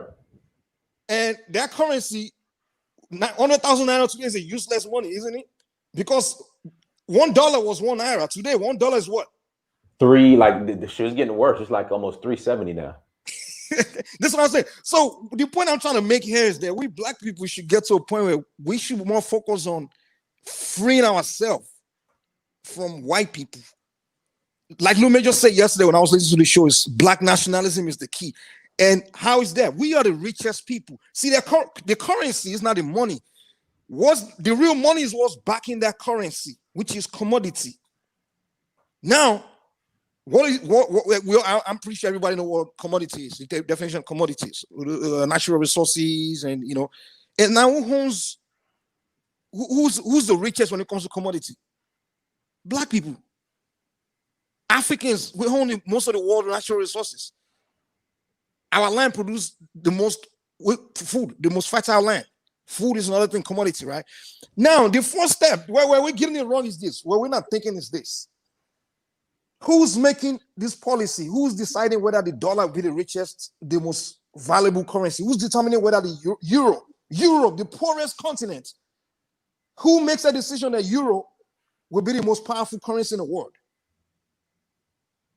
I think what we need to get to is to understand that the first thing we as Black people need to focus on is how can we get ourselves out of this criminal organization called the United Nations. Right. Fela Kuti made a song. Fela, you know who Fela is? He said United Nation is nothing but a beast of no nation. Right. That shit is terrible. United Nation, right? They call themselves United Nation, meaning every country of the world coming together to make decisions, right? Now, inside the United Nations, they have something they call the Security Council. They have a group they call the Security Council. Right. Now, the Security Council, they're like the body that pretty much make all the policies. And guess what? Not a single African country or Caribbean country or a Black nation in the world is a member of the Security Council. Right. There's only 5 members of the Security Council, and there's the United States, France, England, China, and Russia. Those 5 countries make global policy. They determine the prices of commodity, which currency we're going to trade with, what is what and what and what. And we Black people, we're sitting, we're looking. When are we going to say, hold on, what the fuck is this? Why is there no Black country, African country, or Caribbean country as part of this Security Council to say, okay, hold on, this is the policy we want for Black people? How about African countries today? If African countries today decided that we want to trade all our commodities in an African currency, that means the African currency overnight will be 1,000 times more powerful than US dollar and the euro. We used to be asking for reparation in US dollars. No. Now the conversation will tell you, even if you see one reparation, you'll be like, hey, I want my reparation in that African currency, not in the US dollar. Because the US dollar now has become useless, just like the Nigerian naira back in the 70s was equal to $1, right? So when we say we want reparation, we need to start thinking like what we need is freedom. Absolutely, we're richer than these people we're asking money from. We are the richest race of people in the world, but we think we're the poorest because of the way we're thinking. You know, we are the richest people in the world. If we as Black people come together and say, you know what, we just need freedom. We just want to get away from white people. We don't want to be part of the United Nations. We don't need anything from white man. We don't need anything from anybody. Just leave us on Africa. If you want to come into Africa to buy anything, you buy from us in our currency. We set the price of our commodity. We just absolute control of our destiny. That's all we need. If we can get to that point, we'll be the richest people. But we're not thinking like that, man. It's like we don't have business with white people or anybody. The business we should be having is business with ourselves. That's it. We don't need anything from anybody, man. The only thing white people are using and Asians are using to pull us close to them is that they're building flashy things, luxury things, flashy things, Gucci. Why are all these Africans trying to go around white people? Because you want to enjoy what thing. How about we learn how to build our own things, man? What is so difficult in creating a science academy and putting brilliant Black people there to say, hey, listen, learn how to build something, build technology. We can build technology, but we don't believe in ourselves. We're running to white man to build everything for us. We don't need anybody. Everything we need to survive, to thrive, to develop, is in our soil. We don't need nobody. Right. But we as the Black people, which, oh my God, that's what we need. If we can just understand that, let's just change the way we're thinking. That's it. I agree. Let's see. Hold on one second. I think somebody else is. Let me get Mr. Brown. Go ahead. Sorry about that. Okay. Yeah, it's been a while. It's been a while. I've been really, really, really busy. Okay. But it's a very interesting topic that you guys have. And let me just drag this thing over here so I look at the mic instead of looking sideways. Mm-hmm. But one of the things that, so again, the points that were being made is excellent because in terms of technology, that's my world. That's what I do for a living. We have a platform, obviously, that is for free, and it was designed for everybody. But what I'm discovering is that, and I can tell this by when it's introduced to a community, I can then watch to see how it spreads in that community. And you teach people to write code, AI coding. So the site is actually argon.com, arghon.com. You guys can go take a look at it. But the point is that it teaches kids, usually anywhere from 9, 10 to code. And what's interesting is every time we speak to the adults, the adults keep saying it's difficult, it's tough, it's hard. And you put an 8-year-old on it, the next thing you know, they're writing code, and you're like, what the heck? Kids don't know things are difficult. They'll pick up a little mouse, or they pick up a frog, and they're like, hey, look at this cute little thing. This cute little thing, right? And it's the adults who scream at them saying, hey, that thing is not good. What are you doing? And we teach them, as Brandon said earlier, they come in this world blank, and we fill them with nonsense. We fill them with all kinds of impossible things that, ideas about what they can do, what they can't do, and so on and so forth. So I see the technology, as I said, when it's introduced to our community, it spreads, but it spreads really slow. When it goes into certain communities, I notice it starts to spread at a much faster speed. So what that's telling me is that they're communicating among each other. When one person in that group finds an idea or a good thing, everybody is told. You see it on jobs. I've hired hundreds of people over a long period of time, again, in this technology field, and specifically in the programming field. And we all know that the African Americans, or just Black people generally, are a tiny group of people in that audience. But the thing that, for me, that really I think should clarify for everybody: if one person from a certain group gets a job, I can assure you that within 6 months or a year, 5 of their friends are working there, because they tell their friends, and they tell their friends. And most jobs are kind of are filled by a network. In other words, I'm on the job. I know there's a vacancy. I tell my friend, I get the resume, and I bring it in. So one of the things that I have noticed over the years is that we don't communicate. And I don't know why it's so difficult for us to say, hey, there's a job opening on my. Hey, Mr. Brown, if I could interject real quick, I'm gonna tell you the issues I've had in the past in regards to job opportunities. Like literally, I would see a job opening for a company, and it's been times where I've actually known someone, a Black person that worked for that company, who will say it's a sales job. I would say, hey, can I give you my resume? Can you slide it to your manager? They would act like they couldn't give it to the manager.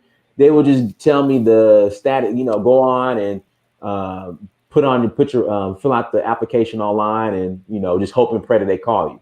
And I just look at them. And then once I started working in corporate America and see how the process works as far as hiring, like I really got bitter, because it was people that I knew who I was close to that would literally like not put me on some of these job openings. Mm-hmm. And it was all about who you know, or they went through a headhunter. Mm-hmm. And so when I see someone working for a company, I know I'm qualified to also work for that company. And they tell me, like, they give me just brush me off, hey, just go fill out the application online. And I'm like, well, can you put a word in for me to your manager? And they wouldn't. Like that. You don't understand. That just drove me up a wall. So it should. If it's somebody I knew, like when I was working at Centos, if somebody came to me that I knew was like, hey, Donis, man, are you guys hiring? I would go out of my way. Like, even if they're in a different city, I will reach out to the manager in that city at that location, say, hey, I have a candidate for you. Here's his resume. And I will at least get them in front of somebody. And it was so easy to do it. Easy. And I was just so bothered, because when I would inquire on these opportunities, or, hey, I see you work in pharmaceutical sales. Is your company hiring? Can I give you my resume? Can you send it to your boss, to your manager? Just go online and fill out the application. I'm just like, come on. That is that right there, your experience is typical. In fact, if you told me something else, I'd say, man, you are an unusual person, or find yourself in an unusual group.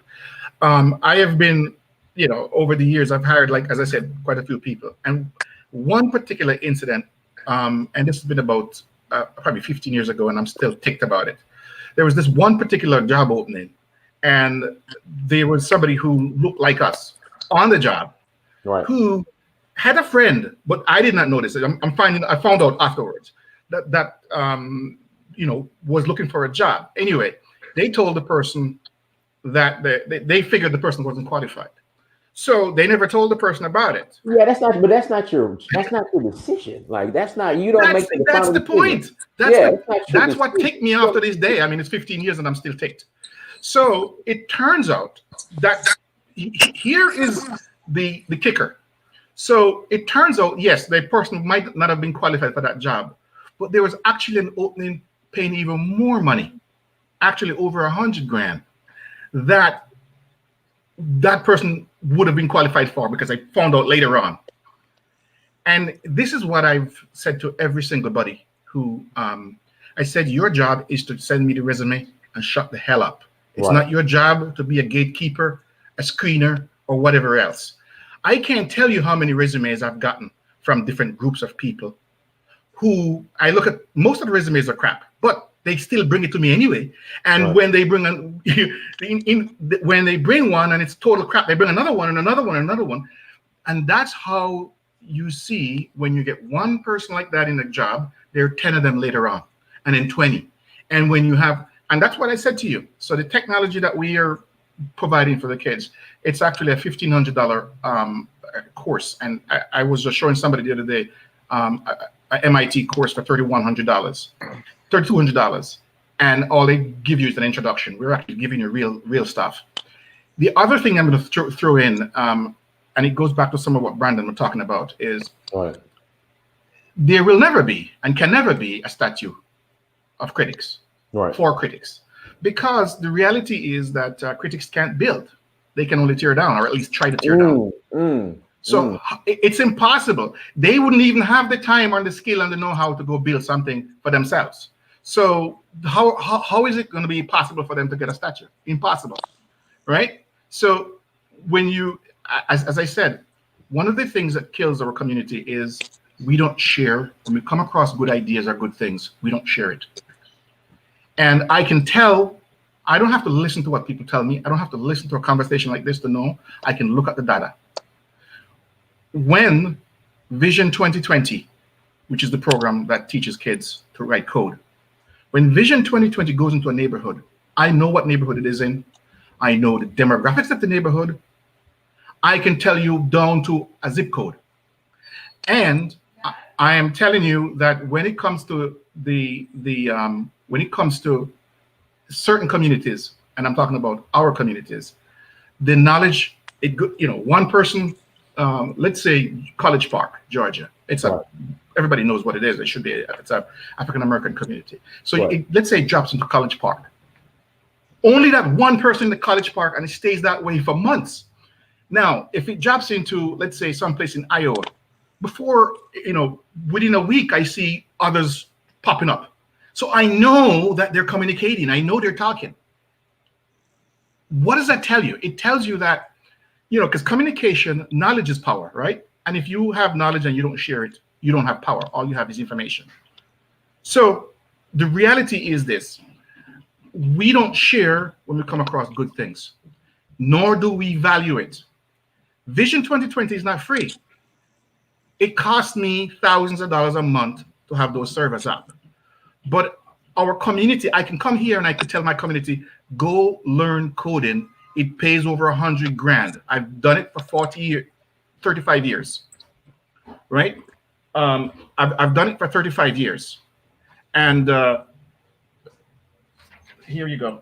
For 35 years. And one second, is just have her take that and just take care of this one. Sorry about that, guys. That's my wife and daughter in the background there. But I was going to say, go ahead. I was going to say, when you think about it, it costs thousands of dollars to make this happen. But if I tell you to go write code, or it's a lucrative field, where do you begin? What do you need to start? And because for most people, they don't know where to start. No matter how encouraging my word is, they don't do anything. Right. Right? So I said, look, I'm going to make this idiot proof. Right? I'm going to make it so that you have everything right in front of you. So the only excuse you have is that you think your time is more valuable. The limited time you have in your life that you're spending on a daily basis, hour by hour, which you can never get back, you might think that you have something more valuable. Maybe to watch a movie on Netflix that is not going to generate any wealth for you. Right. Right? So it comes back to what Brandon talked about, which is, there are going to be critics, but forget the critics, because they will always be here. They were here from the time of Jesus to the time of Muhammad to the time of whoever it is you want to use as your reference point, right? Critics have always been around, but what matters is the people like us who should stop talking and deliver something that the people can take and run with. So when I walk into a community and I come to a church, let's say a school or a church, and I walk in there with actual things that you can start to do. You can literally, by the time I leave, you can get set up and you should be able to start. Now, is everybody going to become a programmer? No. But I was talking to a friend of mine a couple of days back, and she's from India. Her son, he is 10, and he's not only writing code, but he has this little it's called a Wii board and a little circuit board, and he's programming the little circuit board, and he's 10 years old. That kid is set up for life. I mean, come on. By the time that kid reaches 15, he's an expert programmer. He can walk into a job paying over $100,000. 65,000 H-1B visas are issued every year. And by the way, that number is limited. So by February, everything is gone. I used to file H-1B visas for people because I needed to hire people from overseas. And I fought like hell to get people that I knew interested in programming, and they just wouldn't do it. They'd rather go work at Walmart. Collie Brown. Mm-hmm. Collie Brown. Don't worry about that. Kamala Harris has already proposed the legislation. Come on, Keith. She's already go ahead. She's already proposed the legislation to lift the cap off of HB1 visas so that she can bring her Indian friends over to work in LA. The truth be told is that they've been lobbying to get that 65,000 number increased for the last, 10 years or something like that. So it's a long battle with the tech companies, because tech companies obviously want to hire more. So what I decided was, look, we can sit here and complain about that, or we can create a platform where our people can get the jobs, right? We are not charging people, okay, for this. Somebody's asked me, how do I get the money to do this? Frankly, it's coming out of my pocket. And at some point, if people, we may have to do a GoFundMe or something at some point down the road. But right now, it is out of my pocket.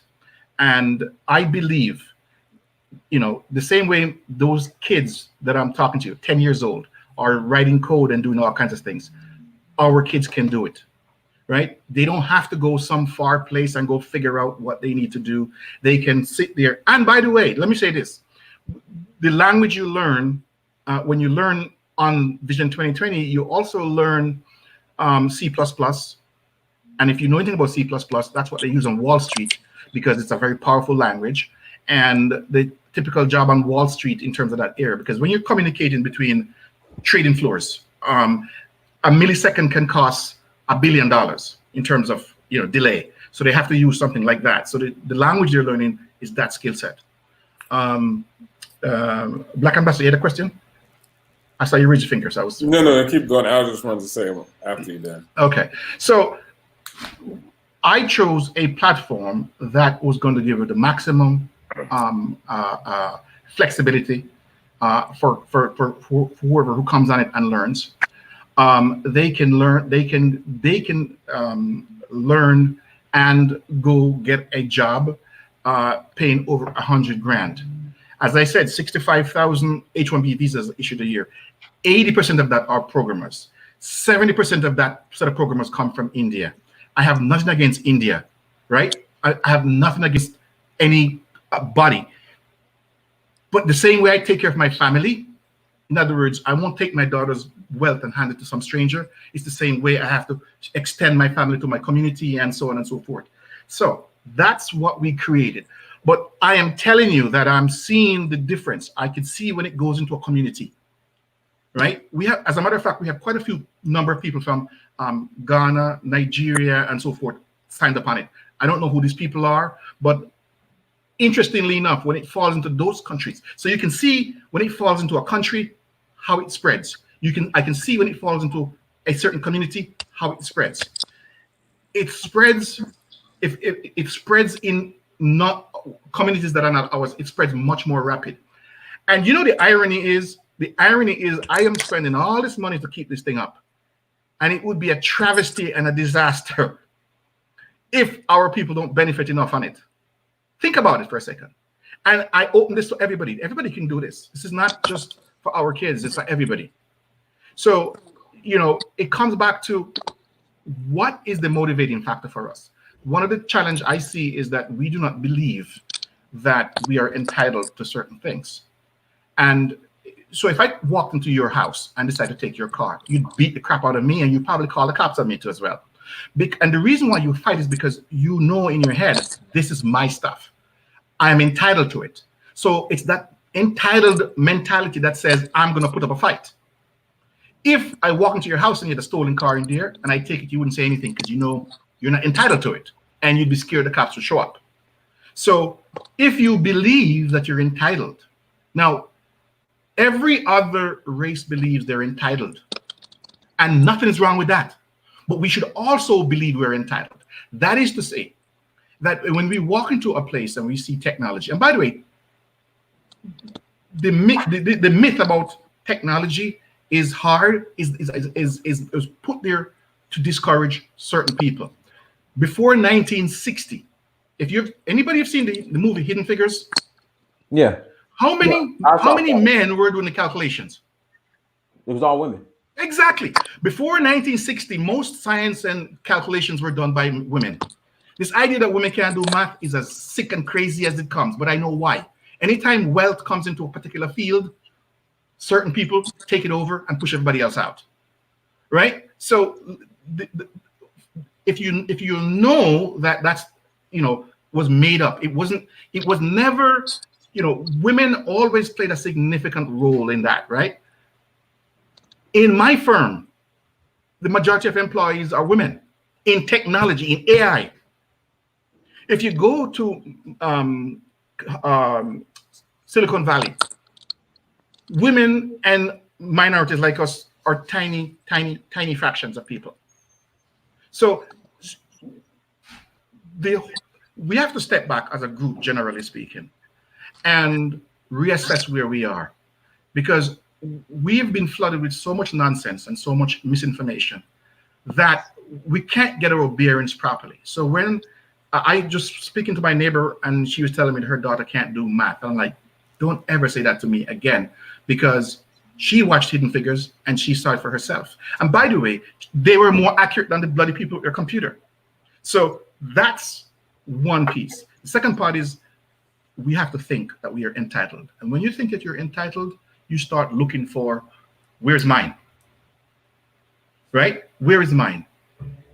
Mr. Collie Brown, can you, Donis, is it cool if he gives the link to that site? Yeah, arghon.com, right, Mr. Brown? Yes. What is it called?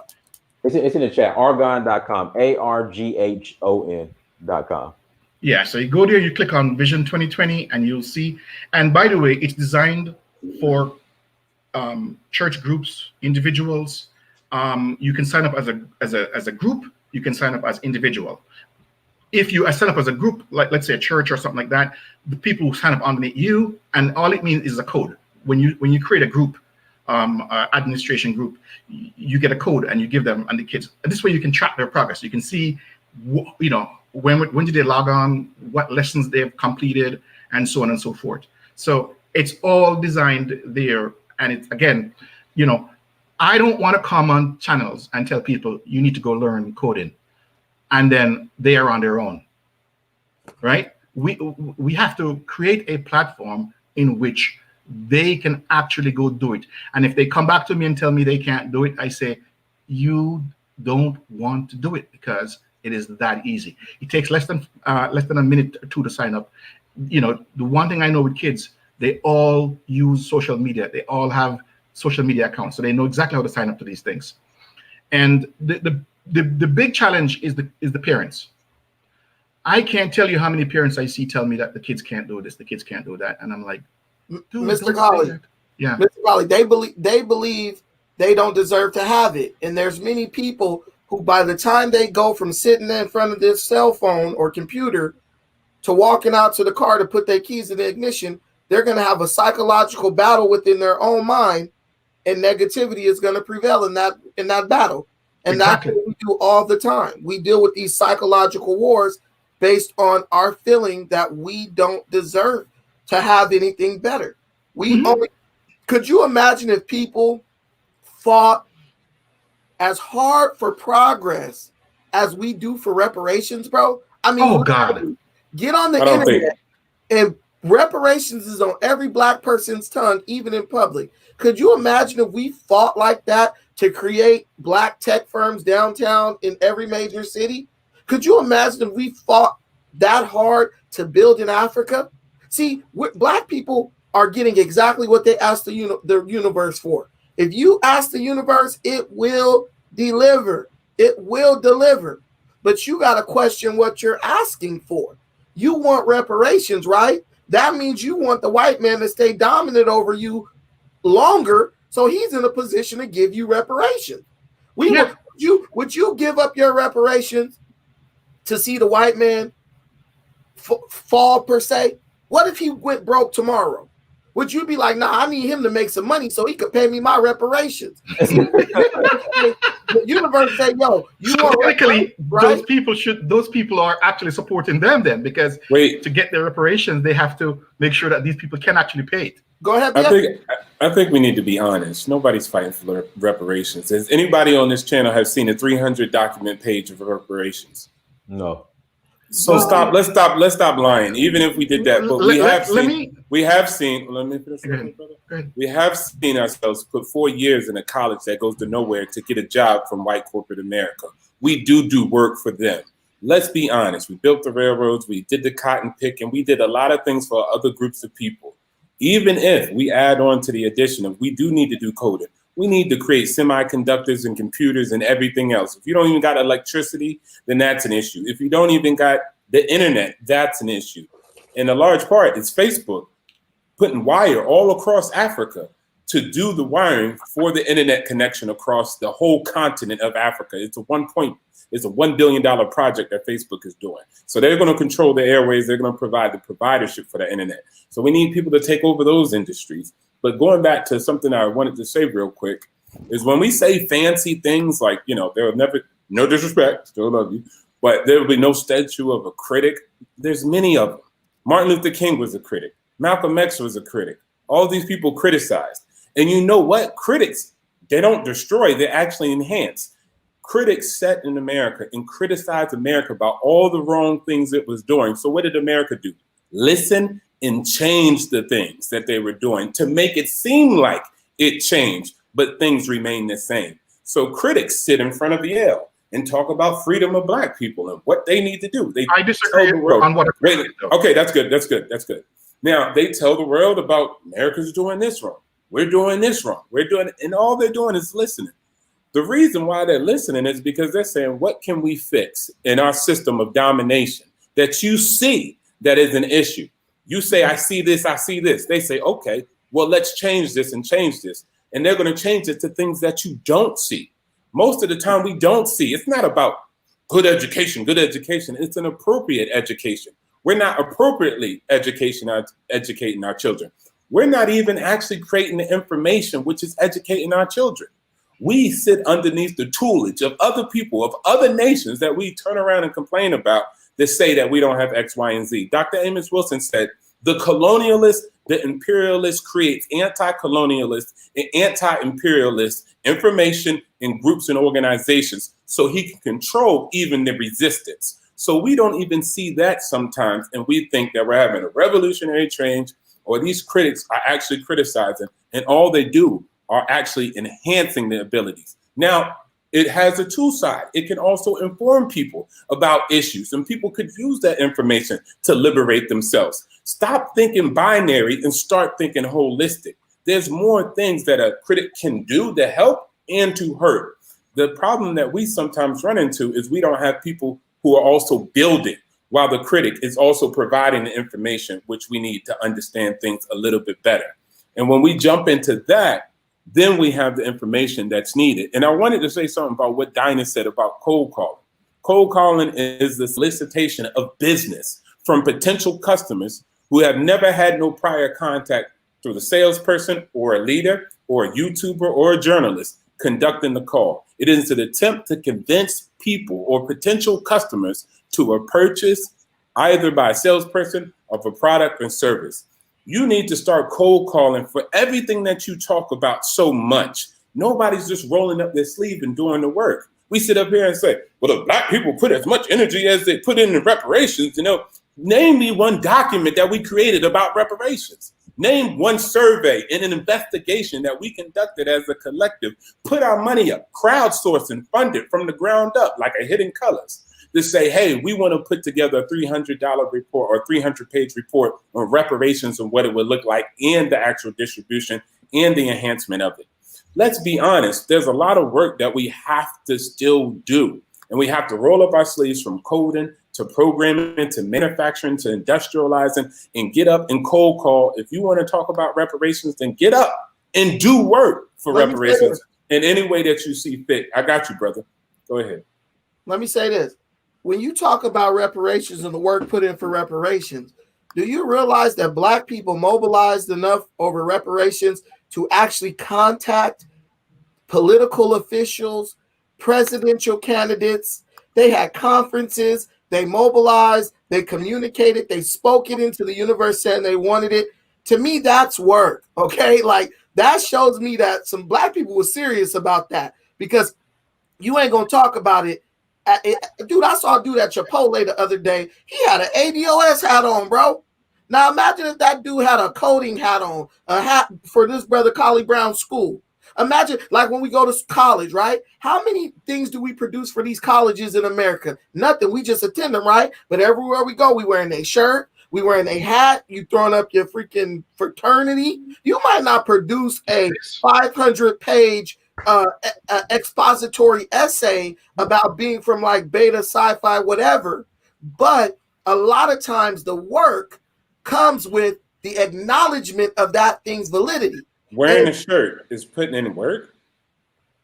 Yes, because listen. Let me ask you the question it is. But ask yourself the question. That's not putting in work. I've seen people build infrastructure, build an electricity grid, build an actual plumbing grid, and then build a structure. Listen to what I'm saying. We're saying that's work. They put a lot of work. No, that ain't. Look, when you wanted a job where you got your job, did you wear a shirt to get the job? No, you didn't. You didn't wear a shirt.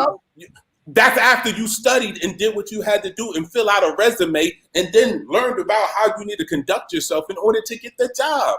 You didn't call up them and just ask for it. They said, do you meet the requirements? And you said, hey, I got to go fill these requirements. So that's a lot of skill and labor that we entangle. We're not doing work. Let's be honest. Getting up and saying, I got a hat on and I'm hashtagging. That's the same place. Donis was like, yo, we hashtag everything and we don't do enough work. We don't. That's not work. I've seen people build nations from nothing. That is work. I've seen people. I've seen a Chinese man wake up for 40 years straight, planting grass in the desert to build an actual green utopia landscape inside the desert. He didn't wear all deserts matter. He didn't wear a shirt that said grass matters. He didn't sign no pensions. He didn't call nobody. He woke up at 6 o'clock in the morning and went to sleep at 6 p.m. and ate bread and milk and dipped his bread in milk during lunchtime and went to sleep in the desert. And after 40 years of doing that with a group of people, they have changed that desert. and they've made a change. That is work. The stuff we do, we haven't even rolled up our sleeves to work. Marcus Garvey didn't cold call nobody. Marcus Garvey went to the blocks. Marcus Garvey went to the streets. He planned with men at appropriate times and put a lot of energy and time behind it. And he put his life on the line for it and fought against it. So that's what I'm saying as work. Let's not rap wearing a hat, hashtagging anything as work, because nations don't do that. Let me jump in real quick and just say this. I have nothing against reparations. If frankly, ADOS might tell me I'm not American, get the hell out of here. You get no reparations. But that doesn't matter. I have nothing against reparations. Take as much reparation as you want. Let me know when you get it, okay? Or me, or maybe my great grandkids. They'll let somebody know when you get it.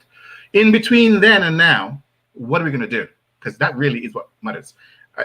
It's almost trivial to go chase down reparations argument, because frankly, it's not, the argument is not between us among ourselves. The argument is between the people who say they want it and the people who need to provide it. So let them argue over that. Let us focus on the issue at hand, which is, what do we spend our time on? What do we spend? Because time is your most valuable resource. Africa is not rich. It has a lot of resources. There's a big difference between rich and resource. Singapore, per capita income, 58,000 US dollars. How much resource do they have? Almost nothing. But their people, the knowledge in your head, is a powerful tool. So if you don't have the knowledge, your resource is somebody else's somebody else's. They're going to come in, they're going to take it, and they're going to utilize it. So knowledge is the most powerful thing you have. Everything you see, every road you drive on, somebody sat down, planned it, and thought it. So it was all here before it became some reality on the street. So lest we not get bogged down with things, knowledge is the most powerful thing you have. Second part of that is the belief system, to believe that you can do the thing. Because when you are visualizing something, you have to first think you can visualize it and then decide to spend the time to visualize it. And then at some point when you actualize it, people see it. Okay? Before Argon there was a hell of a lot of time spent in it. Every day I went to corporate America and they paid me really well, really well, really, really well. But every day I went there, I thought to myself, I said, look, if they fire me tomorrow morning, what do I have? Really well. Right? What do I have if they fire me tomorrow morning? Is there something I can go to the job and leave as a legacy for my family, for friends, even my neighbor, even my enemies? So what we have to do is focus on the areas where we can actually make a difference, right? So, because we agree on 99% of the things. The few things we disagree on, let's not waste time chasing on that. Let's focus on the things that we agree on. And one thing we agree on is knowledge is power. Because if knowledge wasn't power, Africa would be the richest continent, not the resource-rich continent, but the actual richest continent. Ghana and Ivory Coast produce probably 75%, 80% of the world's cocoa. Yep. Do they own any premium brand on chocolate? Nope. It goes to Hershey, Pennsylvania. It comes back to Hershey, Pennsylvania. Does cocoa grow in Hershey, Pennsylvania? Hell no. Okay.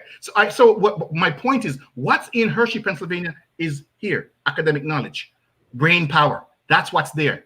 Brain power will dominate any and everything every single time. If you look through history, societies that grew and prospered were along what we call the natural trade routes, because new information came in, new methodologies came in, new ideas came in, and they were incorporated. So that's why development kind of spread from those areas back to our community. Well, I think go ahead. I think the word that we're looking for is applied knowledge, because just academic knowledge ain't doing shit, because Africans got a bunch of academic knowledge and ain't doing shit. Applied knowledge, absolutely. I've never walked in a place where everybody I met was a lawyer or engineer or some type of something, and nobody was employed. So I actually was gonna say that. You know, do you know that Nigeria has more brain power than Singapore? You know that? Yeah. Without doubt, but again, as he said, applied knowledge, because I face that on a regular basis. You know, my dad said something to me as a very young man. He said, look, nobody's going to pay you for what you look like, but they will pay you for the knowledge in your head. If you can solve their problem And the bigger the problem you can solve is the more money they're going to pay you. See, and listen, my God, I was about 9 years old when he told me that, and he was so damn right. So that mean everybody that means all the dudes in the comments who was talking trash.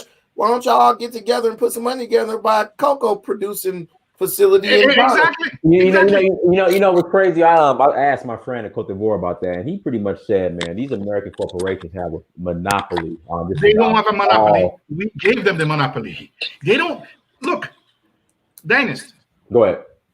As I said, if I came into your house right now and decided to take your car, you'd beat the crap out of me. And the reason you would is because it's your car. You spent hard money for that thing. Right. And that entitlement tells you to beat this guy up who tries to come take your car. Right. So if somebody comes into your house or in Africa or anywhere and decides to take your stuff and you don't think you're entitled to it, you're going to walk away and keep quiet. Let me qualify something that was said, and probably you might be surprised. And it's about cocoa production in Ghana. I was actually surprised to find out about it 3 weeks ago.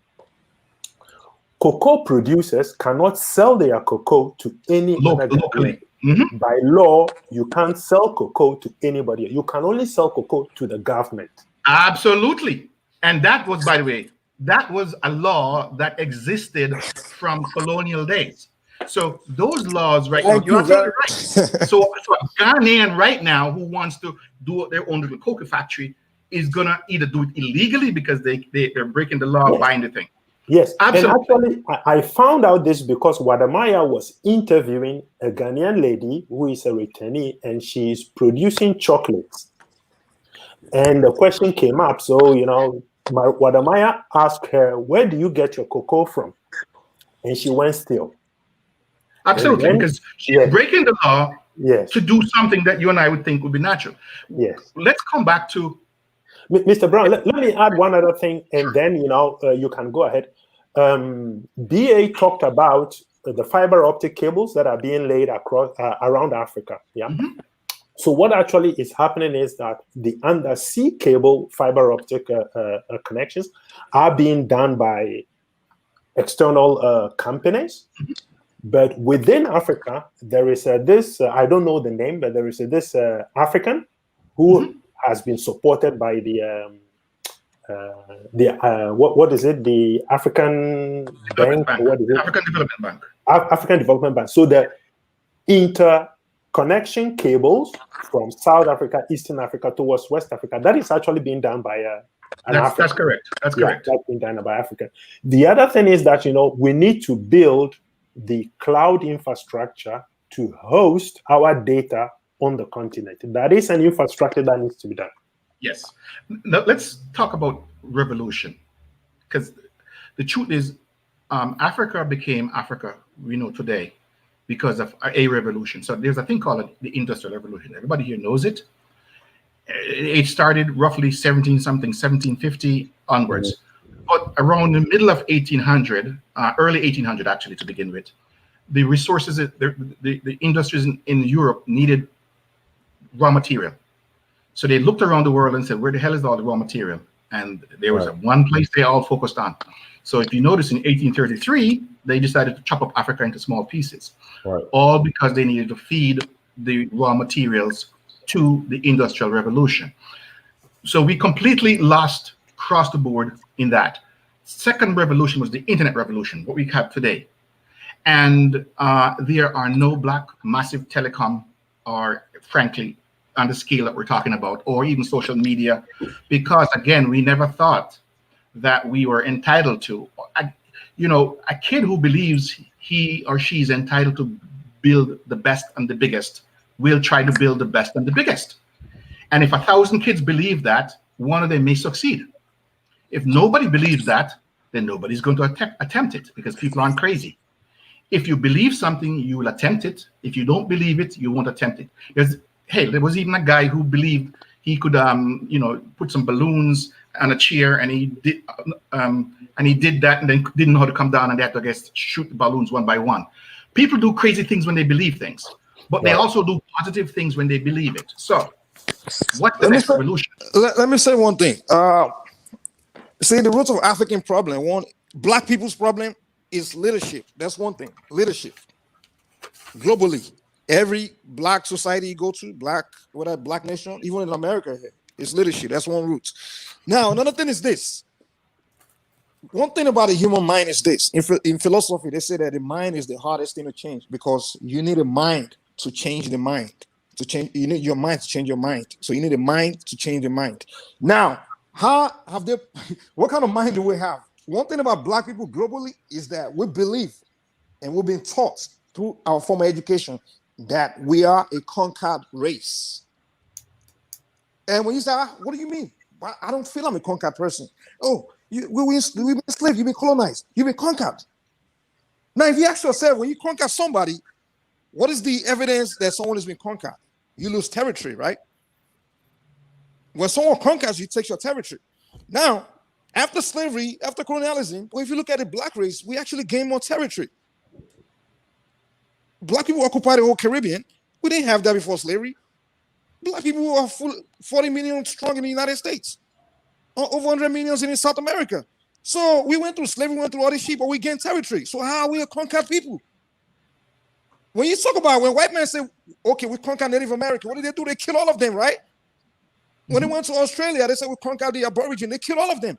But they will tell you, black man, you're conquered. But what is the evidence that we're conquered? The only thing that I can say, oh, it's our mind that's been conquered, not us. We're not conquered people. Well, you don't need to physically conquer somebody. Frankly, why would you even want to physically conquer somebody? Conquer the mind and you're good to go.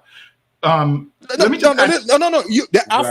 half of the job is to conquer the mind. The full conquest is to wipe the person out. No, once you have the mind, you have everything. That's what I'm saying. That's what I'm telling you. That's what I'm telling you. So it's an easy step. Once we accept that we are not conquered, guess what? Our mind is free. I wish that was true because I wish that was true. That easy. Because I wish that was true because again, I'm a scientist. I deal with numbers. You can tell me everything you want, but unless you back it up with evidence, I don't believe it. I need scientific evidence. Okay. That what? So when people tell me they're free, that's easy to say.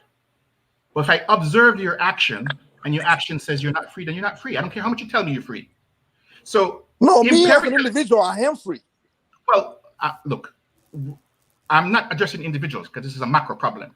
So we're dealing with the macro issue. But what I'm saying here is that if we go back to the issue, we had two revolutions and we were nowhere to be found. And we have a third one coming up, the AI revolution, that's going to rip through Africa, rip through Europe, rip through North America, rip through everything. And if I am telling you right now, I don't have to be a prophet. All you have to do is look at history and the empirical evidence, and you can see where things are going. Right? If I don't have to tell you to be a prophet, if I throw this little thing up in the air, it's going to come down. Gravity says that. So I'm not telling you anything like I'm a genius here. I'm just telling you empirical evidence says this. Now, if you want to counter that, you have to use some other bigger thing, like maybe for force to push it up, right? Like a rocket or something like that. What I'm saying to you is, look where we are. We are on a platform that we don't own. Right? That's the first order of business. Now, one of the things you should notice about China is China said, look, we're going to shut our market out. And so they have their WeChat and they have their own platforms because they know that if you don't protect the little shoots, they will die. Okay? So they believe they're entitled to it. So they act accordingly. You can tell me you believe or you're free all you want. But if the evidence don't show that, you could talk till the cows come home. It means nothing. And in our community, we are expert speakers. We are experts at talking. But when it comes time to actually deliver, listen to me. Listen.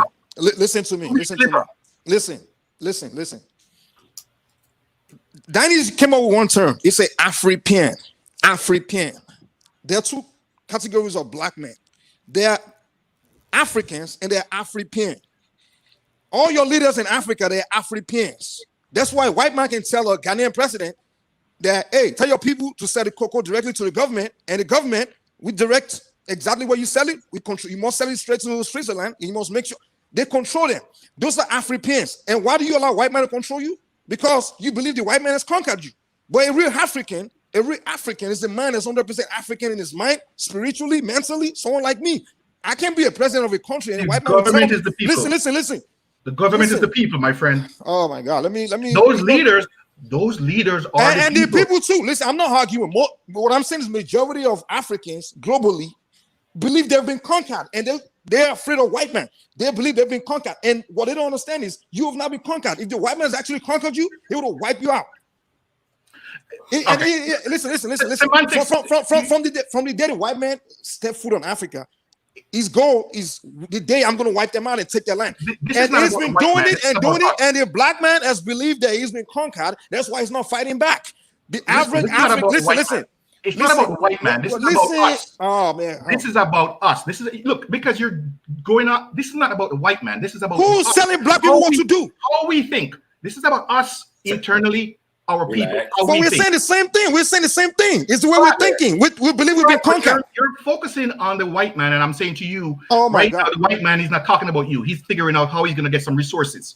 And I'm saying to you right now, okay, whether you be, I'm not disagreeing with you that some people are not conquered and some people conquered. That's immaterial. What we're talking about is how, because Dynasty's subject matter is, the victim mentality, and I'm saying that was his subject matter. So right. if you let's focus on what we can do, because the leaders, let me put it to you this way. The gentleman earlier, Eden, was correct. He said, and he talked about the cocoa. Now, what happens? We know that laws can be just and laws can be unjust. Laws can be fair and laws can be unfair. What happens when a society decides wholesale they're not going to obey the law? The law is of no use. It's no use. So my point is this, that pressure, if more small companies start to make cocoa, at some point the government is going to have to say, you know what? These are my constituencies. We're going to have to listen. This idea that you need a strong black man. The only reason why Black Lives Matter survived is because there was no one leader so that they could knock off. Okay? There was no one leader. Who were you going to knock off if you wanted to stop Black Lives Matter? You couldn't find one. George Three ladies and Jeff Soros. Black Lives Matter is irrelevant. No one. The point I'm using that for is whether it's relevant or not, is when you have a group, we just gave you the answer. When you have a group and the group is, everybody sees themselves as leadership in the group, everybody starts to take things, it's impossible to stop. It's impossible. No government can stop it. So if every small person who wants to do, because the people are the government, and if the people wholesale decide they're going to do something, who's going to enforce it otherwise? Nobody, because there is nobody to do it. And quickly those governments, even if they try, will end up finding themselves on the wrong side of the law. That's why, as I said, laws can be just, laws can be unjust. But let's come back to the victim mentality, because that's what he was talking about. And okay, what I'm saying, let's come back to that. I'm saying to you, we right now, we have a new set of technologies that is going to come in. The first trillionaire is going to be an AI trillionaire. And why am I saying that? Because I didn't say that. The guy at the head of Cisco said that. And he's probably right. Now, my question is this. How do we plan to get our share? What is our strategy to get our share? We lost the Industrial Revolution. Got it. We lost the internet revolution, got it, because we don't have any of these big giants that come out of it. And by the way, Google is only 15 years old, 17 years, no, it's about 20 years old. But these are young companies. These are not like 75-year-old or 80 or IBM or something like that. That's a long company. So that tells us that those things can happen overnight. How do we as a people plan so that Africa and Africans don't fall outside of this and end up, because right now in Africa, the biggest investment in technology is being done by these big companies outside. So we are not controlling that. So the question then becomes, do we have to be geniuses to figure out that if people invest, they're not doing it out of charity? They're doing it because there is some benefit at some point down the road? Do we have to be geniuses to figure that out? No, we all know what will happen if we do nothing. So the question then becomes this: individually here and collectively out there, how do we get our people to more than just believe that they're free, but to start act like they're free? Well, it's Because, not. again, I don't care about belief. What I care about is act. It's not our responsibility to get our people to act like they're free and know that they're free. It's an individual's. See, you said this thing about if everybody looks at themselves as a leader, right?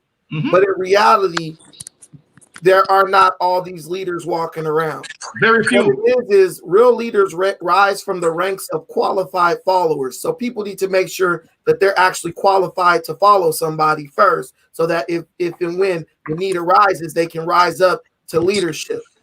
There's an individual job that every individual must Absolutely. do.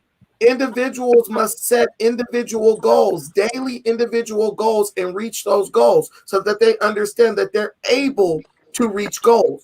It's our job as individuals to heal our mind and then program our mind based on what we say we want.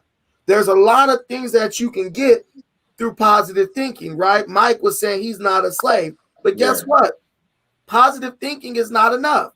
Mhm. Positive thinking does not allow you to do anything you want to do. But what positive thinking will allow you to do is do everything better than negative thinking will, right? You have to understand that life is going to happen every single day, no matter what. Mhm. But how are you engaging your life? Are you engaging your life like a person who wants to see things change? Like right now, everybody in here should be going to look at Collie Brown's website to be talking about, to see about programming. Maybe you don't think you deserve it. If you don't feel like you deserve it, put your kids on it. They just like they figure out how to work Netflix and the VCR and the DVD and all that Bluetooth. They can figure out how to do what this brother's doing. Okay, You have can I ask a question? Can I ask a question? Can I ask you guys a question? Okay, if any one of you here become a president of an African country, right? And a European leader calls you and say, listen, I want you to do this for my interest against your people's interest. And if you don't do it, I will kill you. What will you do? Will you? You ain't got my number. No, what I'm saying. No, you don't. I'll give you- Listen. No, Mr. Brown, can you answer that question? I'll answer that question for you. So there are two ways to answer the question. One is by my personal conviction, and one, what happens when I do. Now, as I said, we get the government that we need, that we deserve. If the government of the European government threatened to kill me, and also my people, if I sell them out, will kill me, then I'll say, to hell with the European government, because my people will kill me. So my point is the responsibility still comes back to the individual. Because you see, think about it for a second. We keep saying leaders, leaders, leaders, leaders, leaders.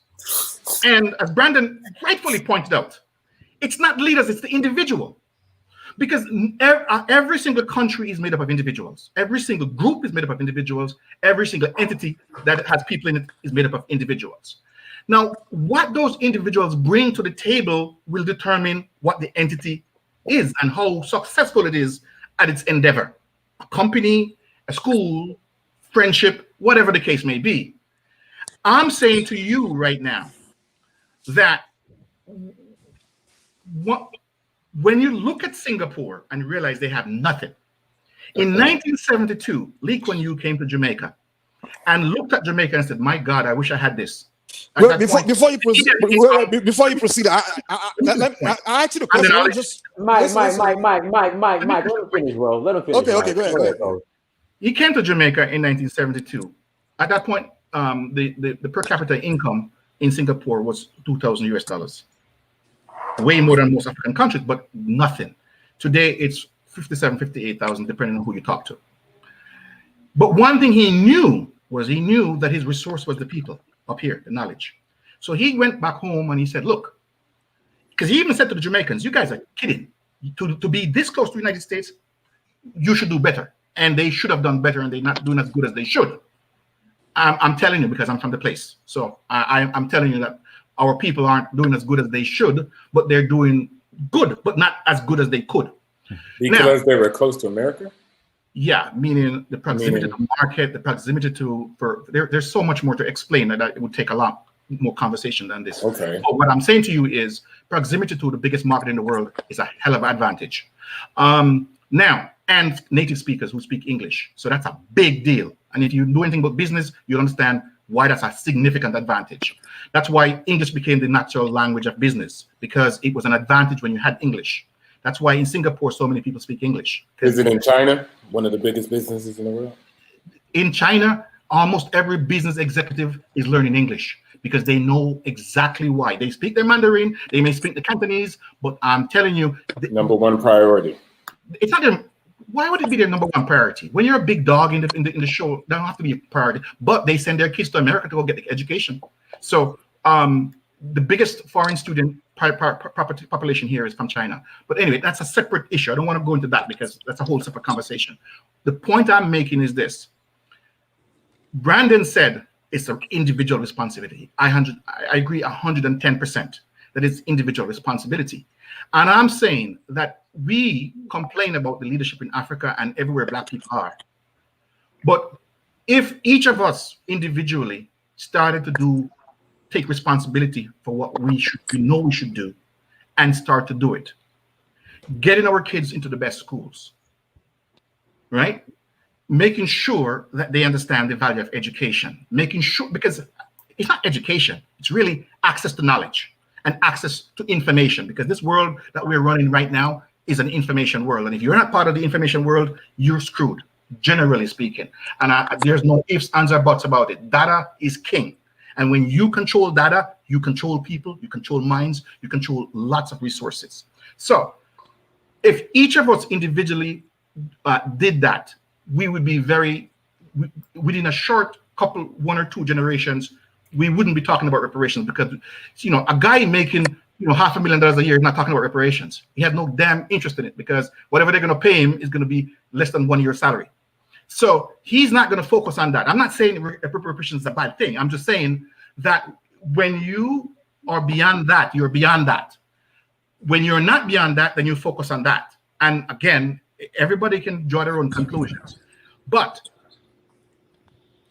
what Lee Kuan Yew understood in 1972 is what we are trying to make sure that everybody understands. And that is, if you think you're entitled to, you will act like you're entitled to. You'll start to behave like you're entitled to. You will start to deal with people like you're entitled to. And I'm saying to you that there are trillions of dollars sitting on the table right now.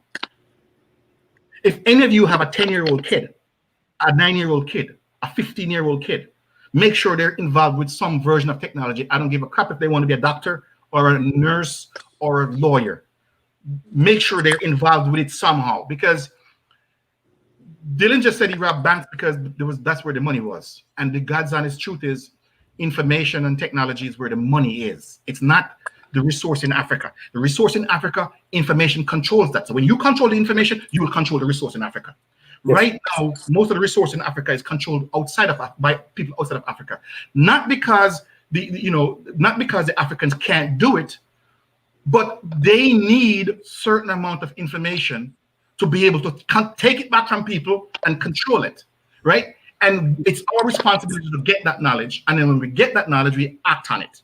And once we act on it, the others will respect us and say, hey, you know, you can do this because you will supply us with what we need, but, you know, it's your stuff and you can do this now. But if you know, I fly airplanes, right? It's a sight thing, right? I'm saying to you right now, if I put a little 5-year-old in front of an airplane, everybody on the plane's going to die. We can sit here and say the 5-year-old should be able to fly there. They can't. You need training, you need discipline, and you need knowledge.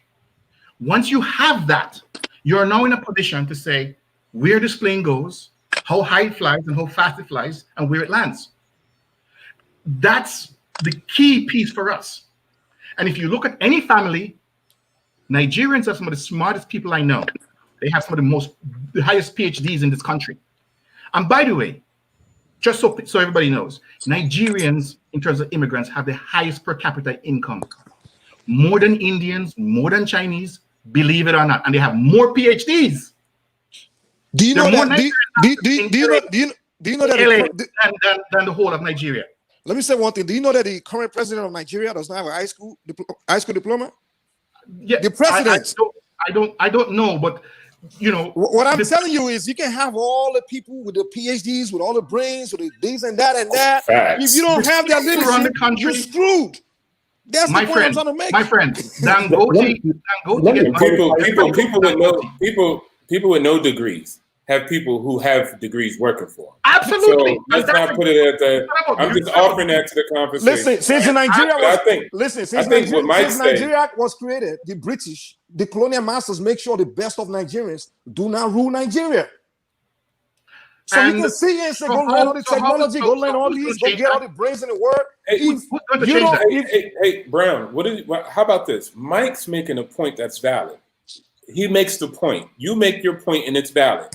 Let the points exist and let the audience consume them instead of talking back and forth on each other. Well, no, brother, you're saying the white man, and I'm saying that it's belief. Okay, but what I'm saying is, you made your claim. We got that. Yeah, but what I'm saying is, when you start going this way, it starts going da da da da da. So he made his position and it's valid. You made your position and it's valid. Both are valid. Both are needed. Let's move. 1 second, Adam, go ahead, bro.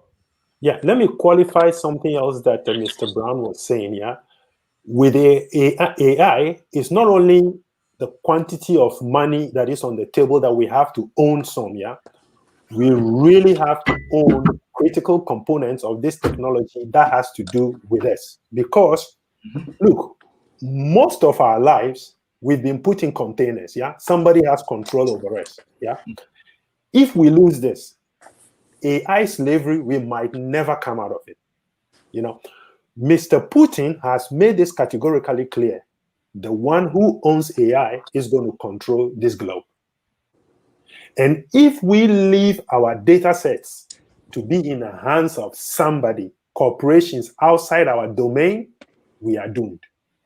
We are doomed. I agree. So it's very critical. Yes, go ahead, Brandon. Let me say this. I understand what you brothers are saying, and it's a beautiful thing. I appreciate the talk over whether you need intelligence, information, all that stuff. I go against Vladimir Putin. The person who's going to win this war, which, how you going to win a war when you ain't even fighting in it, for one, with black people? You trying to get to the point where you're actually serviceable, where you could actually maybe throw a rock at somebody and knock their tooth out or something like that, right? Because right now you can't do nothing. A lot of times, there's a wise man who said, no one has ever tripped over a mountain. It's usually the smallest pebbles that trip a man up. But once a man figures out how to navigate around those small pebbles, he will look up and find that he has climbed what he thought was an unclimbable mountain. And on the other side of that mountain, you know what he'll see? He'll see unlimited potential, right? You and Mike are caught up on little pebbles. Mike has his way of doing things. Collie Brown, you've already expressed to us your way of doing things. A lot of people have validated you. They want to go look at your website, me being one of them. I'm probably going to have my daughter on there tomorrow. Here's the thing. My grandma used to tell me, it takes all kinds. We don't need everybody to go get a technological degree, just like I tell Joshua, from each one, teach one. We don't need everybody to go work where Mike works. I'm not going to tell you what I do, but it ain't in either one of these fields y'all talking about. All we need is for people to believe that they can do whatever it is that they want to do and then go about the task of doing it. What we got to understand is this, and this will eliminate all of this arguing. We are too close.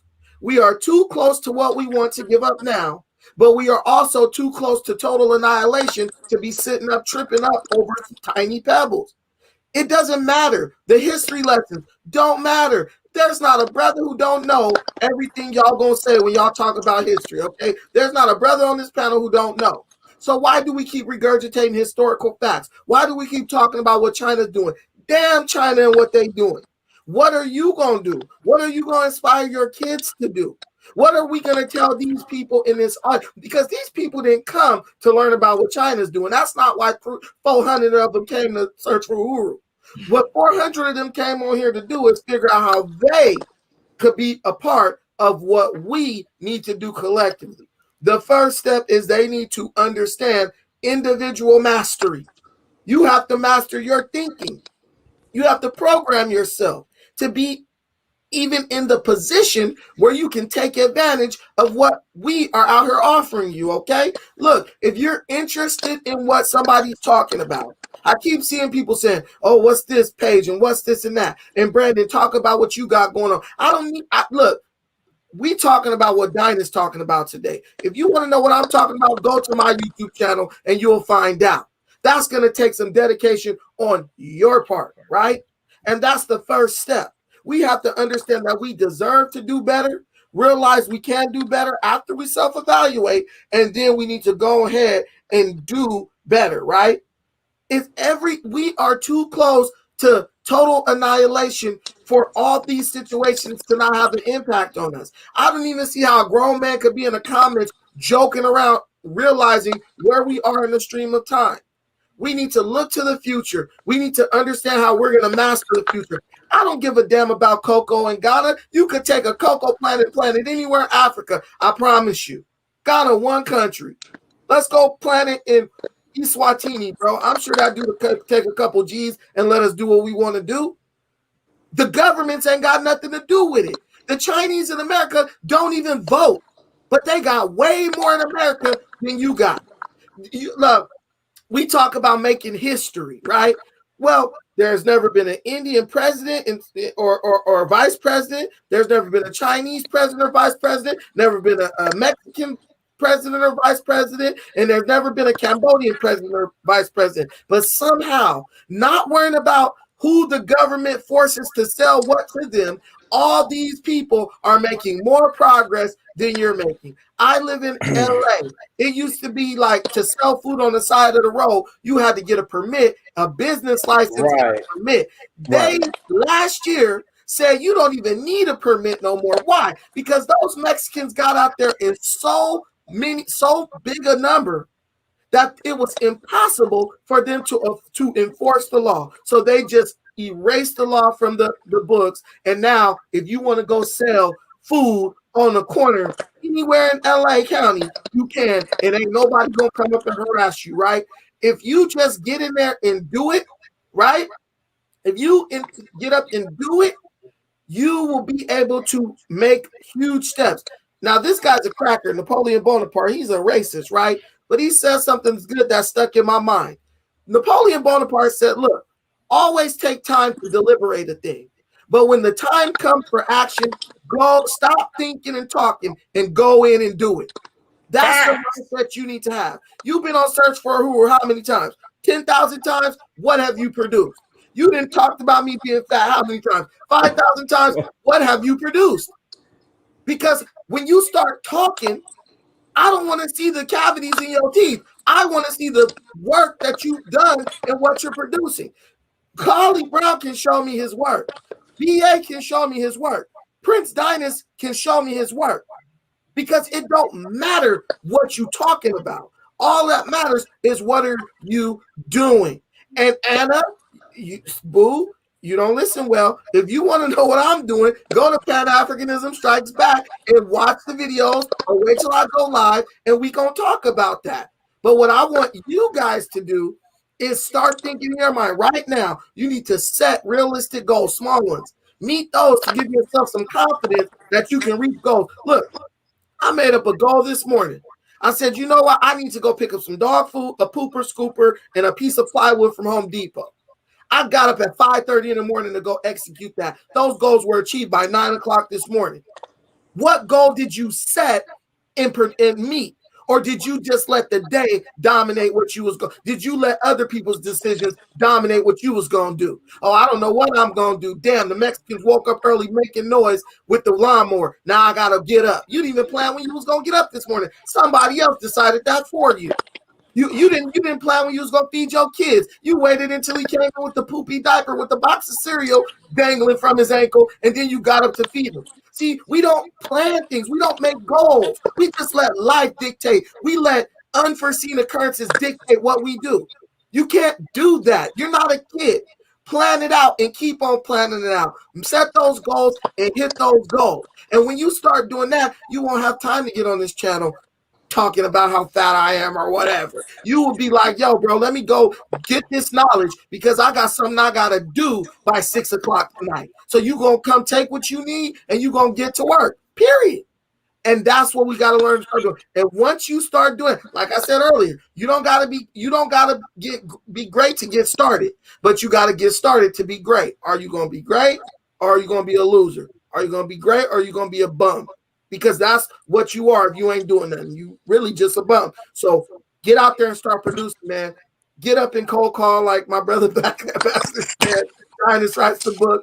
Hey, Mr. Brown. Mr. Brown, hey, can I ask you a question? Hold on 1 second. Information man just hopped on. Go ahead, information man. We can't hear you. We can't hear you. We can't hear you. There, I just had to unmute myself. Thank you. Thank you. Peace to everybody on the panel and everything like that. Great discussion you're having here, Dynas. Fantastic discussion.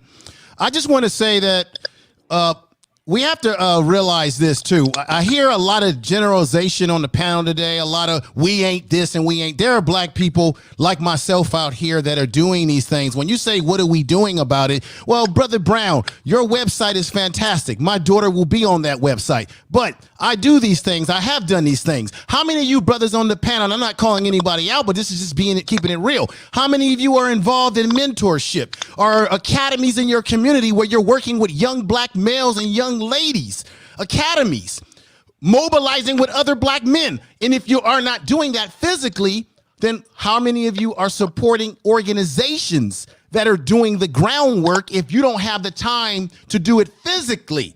So I think that this is what we can do, brothers. I think black people are multifaceted. We can ride a bike, chew gum, skip rope. I hear people keep saying, well, if you don't worry about them reparations. No, goddamn it, hell no. I'ma still get out there, work in a community, get my paper, do what I gotta do to build myself up, still work with the youth. At the same time, hey, America owes me a debt, but am I gonna sleep on it and say, okay, I'm just gonna wait for them to give me this money that they actually, which is actually a debt, and I'm not going to do anything else? No, I'm going to do all the other things I need to do. Educate myself, prepare myself for the future, because nothing in life is guaranteed. So I think we can be multifaceted in all the things that we do. I heard someone say on here issues around Africa.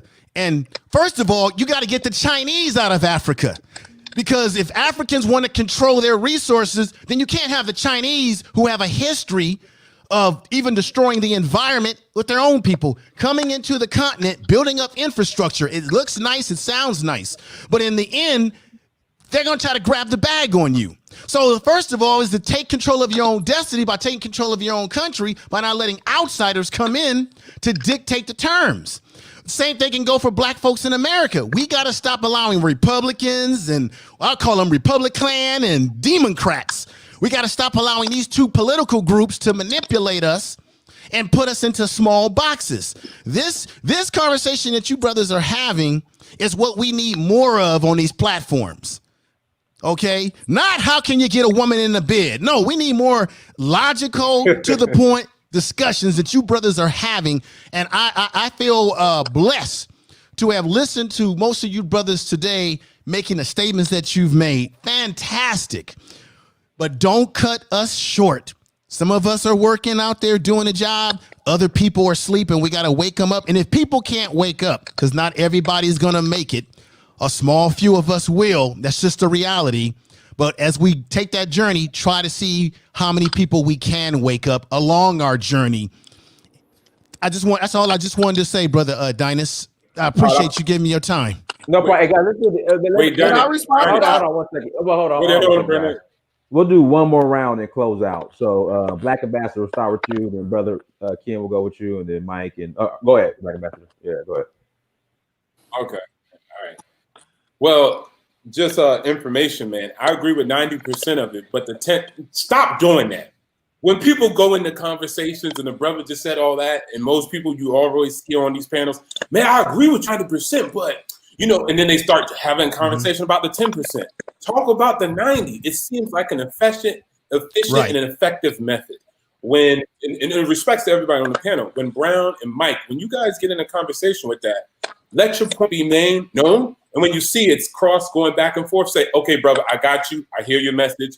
And then the other person say, yep, that's my message. And then we move forward. Because what's going to happen is certain people, because of certain different type of equations, are going to hear what you said and take it like, I agree with Brown. And some people are going to be like, nah, I agree with Mike. Because they're at different stages in their journey. They need to hear, yo, you are the champion, not the Europeans, not the Arabs, etc. Some people need to hear like what you were saying, Brown. So at the end of the day, don't get involved in that. Just say, okay, roger that. Okay, roger that. And I think our panels will be so more efficient, so more effective, because what we do is have a lot of cross information and feel like somebody trying to be the head information in charge. Like, yeah, man, I got the plan.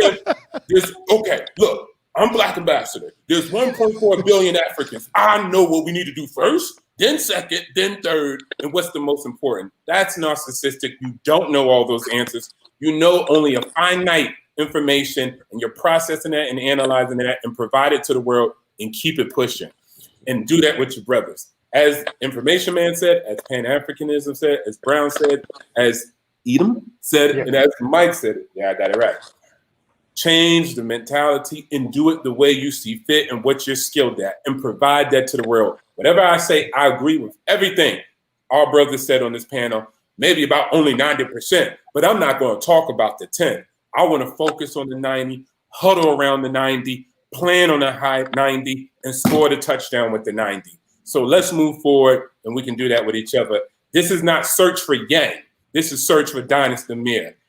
Get off your ass and cold call. Hey, Dynasty, I gotta get your book, brother. Hold on, Mike. Edom, go ahead, bro. Yeah, there was a mention about China on the continent. Yeah, that's a very, very, very important topic. I think we should have a conversation about that some other day because there are pros and cons to that, and I'm not of the opinion that we need to throw out the Chinese. Look, we need to get a better deal, but that's a conversation we need to have in detail. All right, go ahead, Mike. That's fair.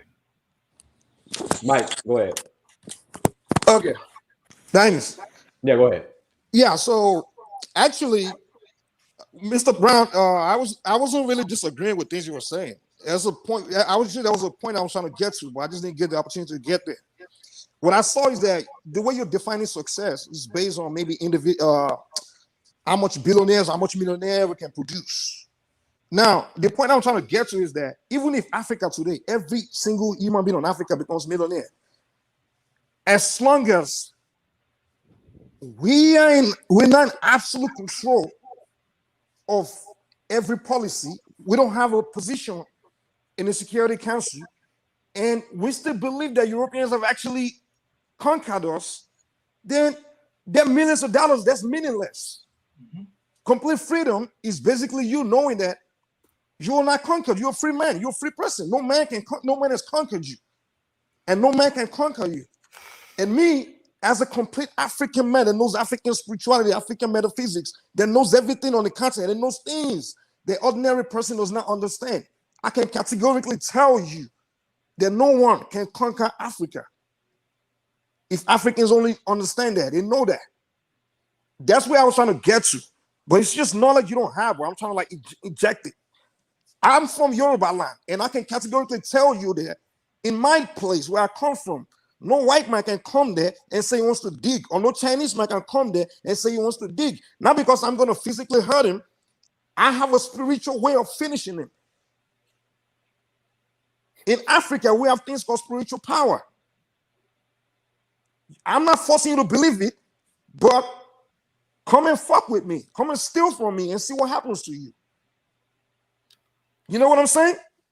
Now, another point is this. Some people here saying Chinese, some African Americans have never been to Africa, but they expect on what Chinese is doing in Africa. Oh, right. the Chinese man is over there. You know, the Chinese are taking over. The Chinese, you know, come on, you know.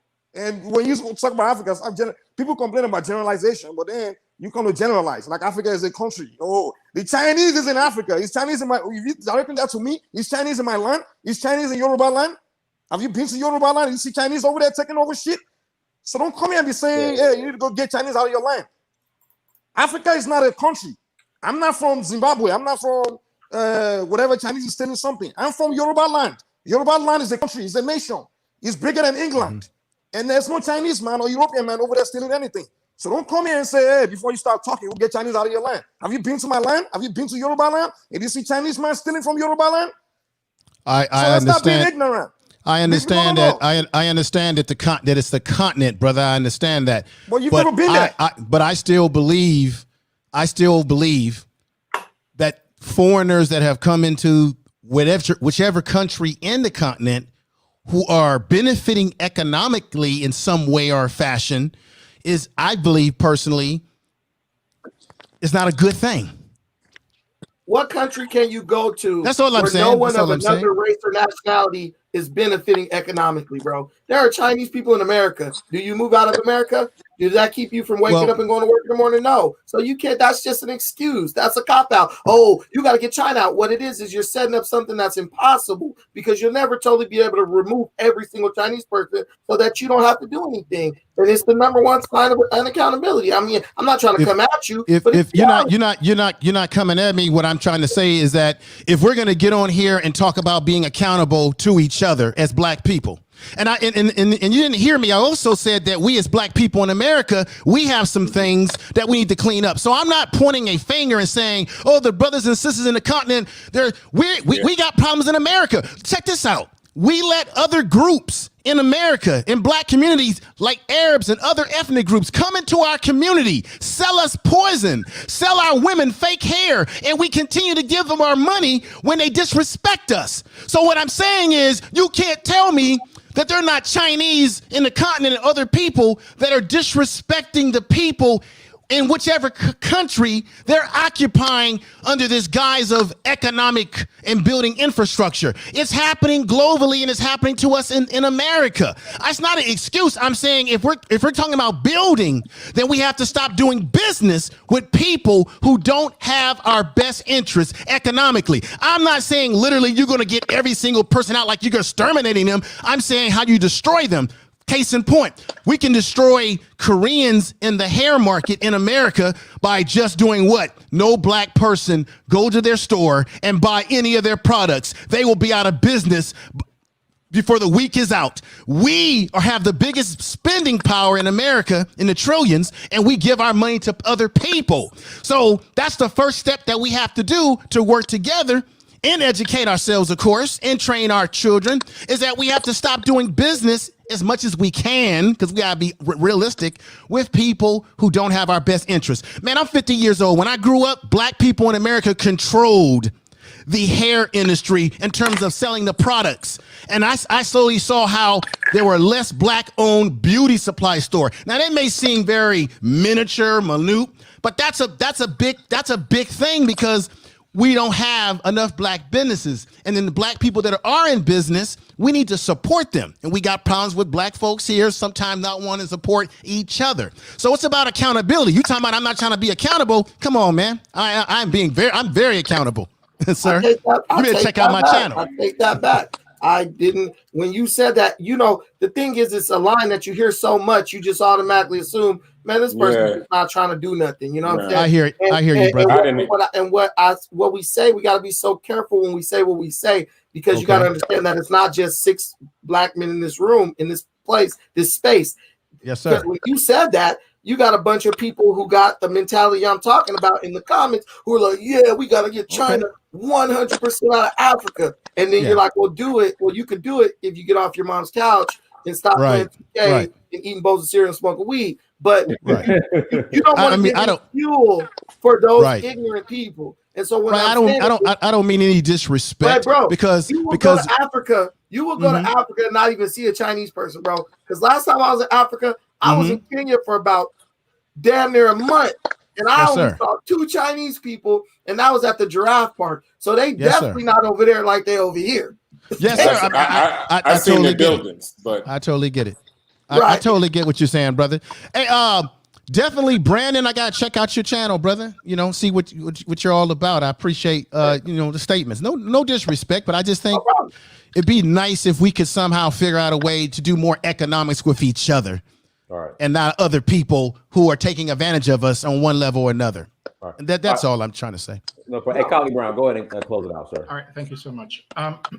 Mike, Igbos are some of the proudest people I know, and from what I understand, quite a few Jamaicans have Igbo extraction.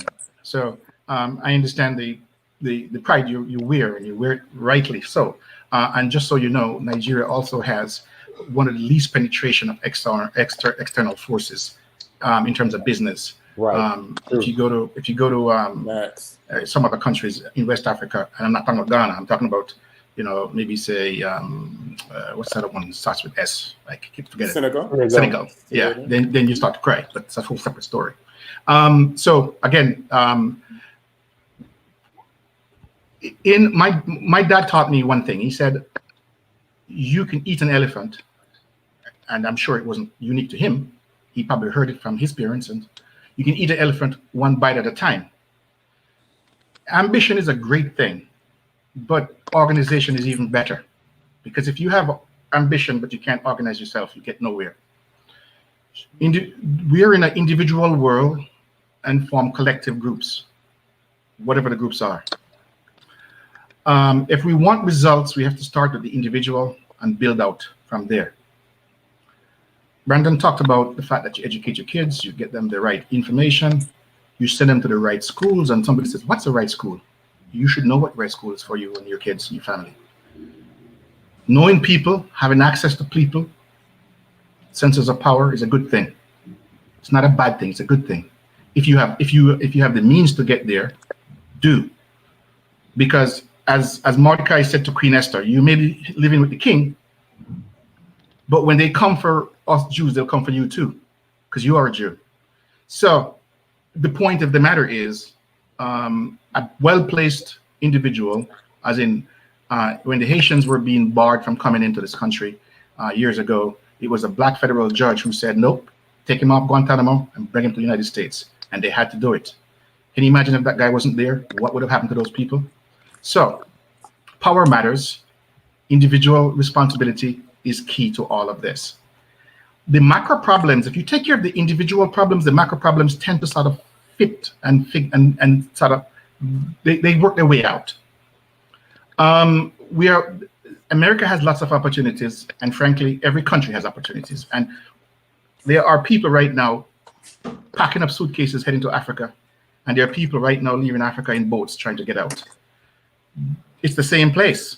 What's the difference? One, it's up here. One sees an opportunity, one sees a disaster. So, how they came to that situation is varied, but that's the reality. In America, we are underrepresented in important fields. It's not just technology. It's almost any important field you go. There, you can see the individual of our extraction that aren't represented. As I said, the issue is not whether or not other people should have success. The issue is whether or not you think you deserve success, and you're going to think that you deserve success, and you're going to start to act that way. So it's an individual responsibility. Each of us have to. And we can blame leaders, and believe me, a bad leader can make your life a nightmare. But I can tell you this.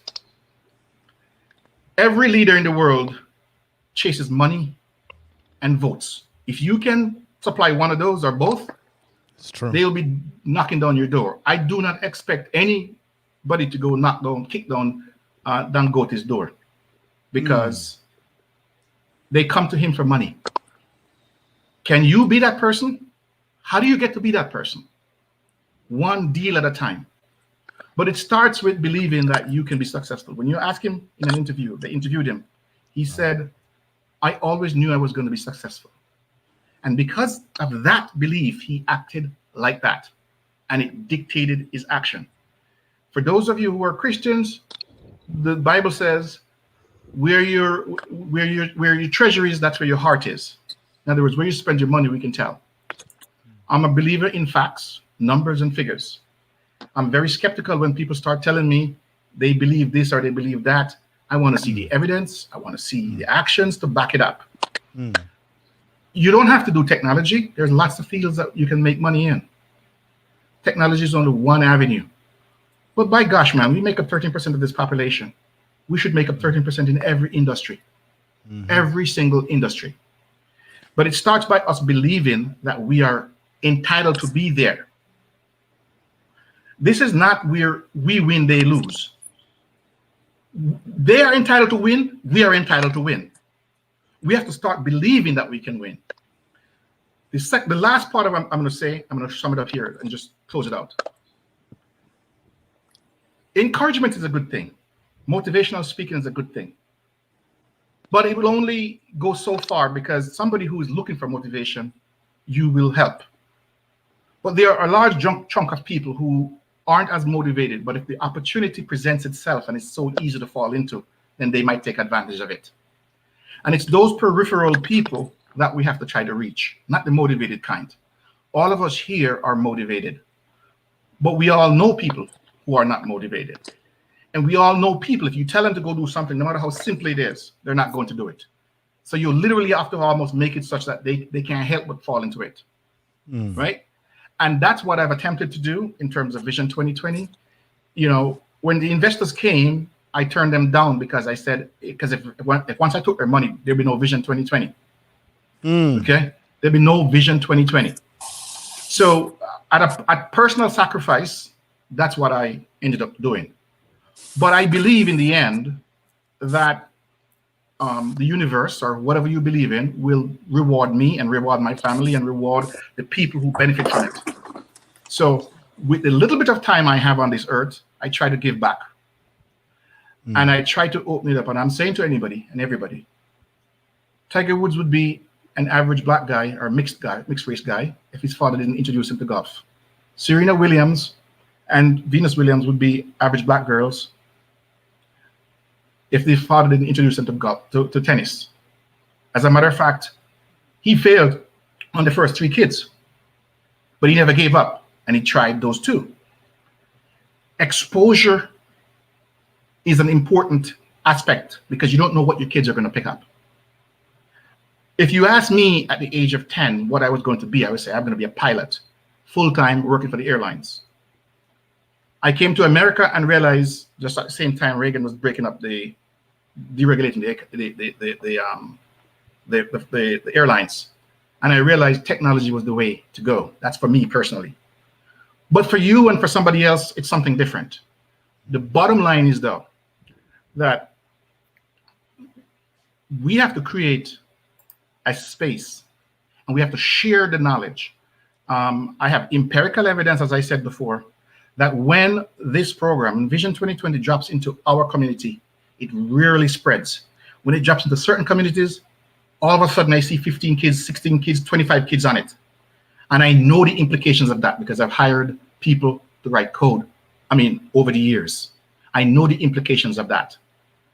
All I can tell you is I've created the platform and I'm trying to reach out to all the organizations to say, hey, get involved, do your time, mentor, do whatever you have to do, but each of us can do something. Right. This topic you have, Dynas, is a really good one, and I liked it because we're not victims unless we believe we are victims. You may perpetrate a crime against me, but if I don't see myself as a victim, I see myself as someone who something happened to that I had no control over. But you're not going to control me. You're not going to tell me how to feel and what I should or shouldn't do. I can't give you that much power. Sorry, just can't. So whatever happened to us in the past, we can't control that, but we can certainly control the future. And all I'm saying is this, that individual responsibility goes a long way. Individual belief goes a long way. Individual motivation goes a long way. And if we can take care of the individual ones, I believe that we will be just fine. Technology and whatever else, medicine, whatever the case may be, those will take care of themselves. We build projects in Africa, and where are the African engineers? Why aren't they on the jobs? And things like that, right? Individuals can, each of us as individual can walk away from this conversation. And those of you who are listening, as Brandon said, I was laughing when Brandon was talking about what he set out to do this morning, because I myself set out with a set of things I wanted to accomplish by 12 o'clock, and I knocked those off. So it seems to me, Brandon, that successful people follow a certain pattern. And so therefore, all of you on the call, be grateful to Dynast because he's created this platform that this conversation can happen, that you can be made aware of all the different opportunities that are on this channel. And, I want to thank you, Dynast. And again, I enjoyed the conversation. No problem. And we probably agree, most of us, I'm not going to say 90, I'm going to probably say 98% is probably where we agree on. Yeah. And to hell with 1%, because we've got a lot in common. Right. Thank you, Dynast, for this opportunity. Everyone, thank you so much for joining. Like, share, subscribe. Go to dynastymirror.com. Until next time, family, again, like, share, and subscribe, guys. Please share this content. Until next time, family, Dynasty Mirror, search for Uru. Peace. Peace. Peace. Peace, brother. Peace. Donna, I'm gonna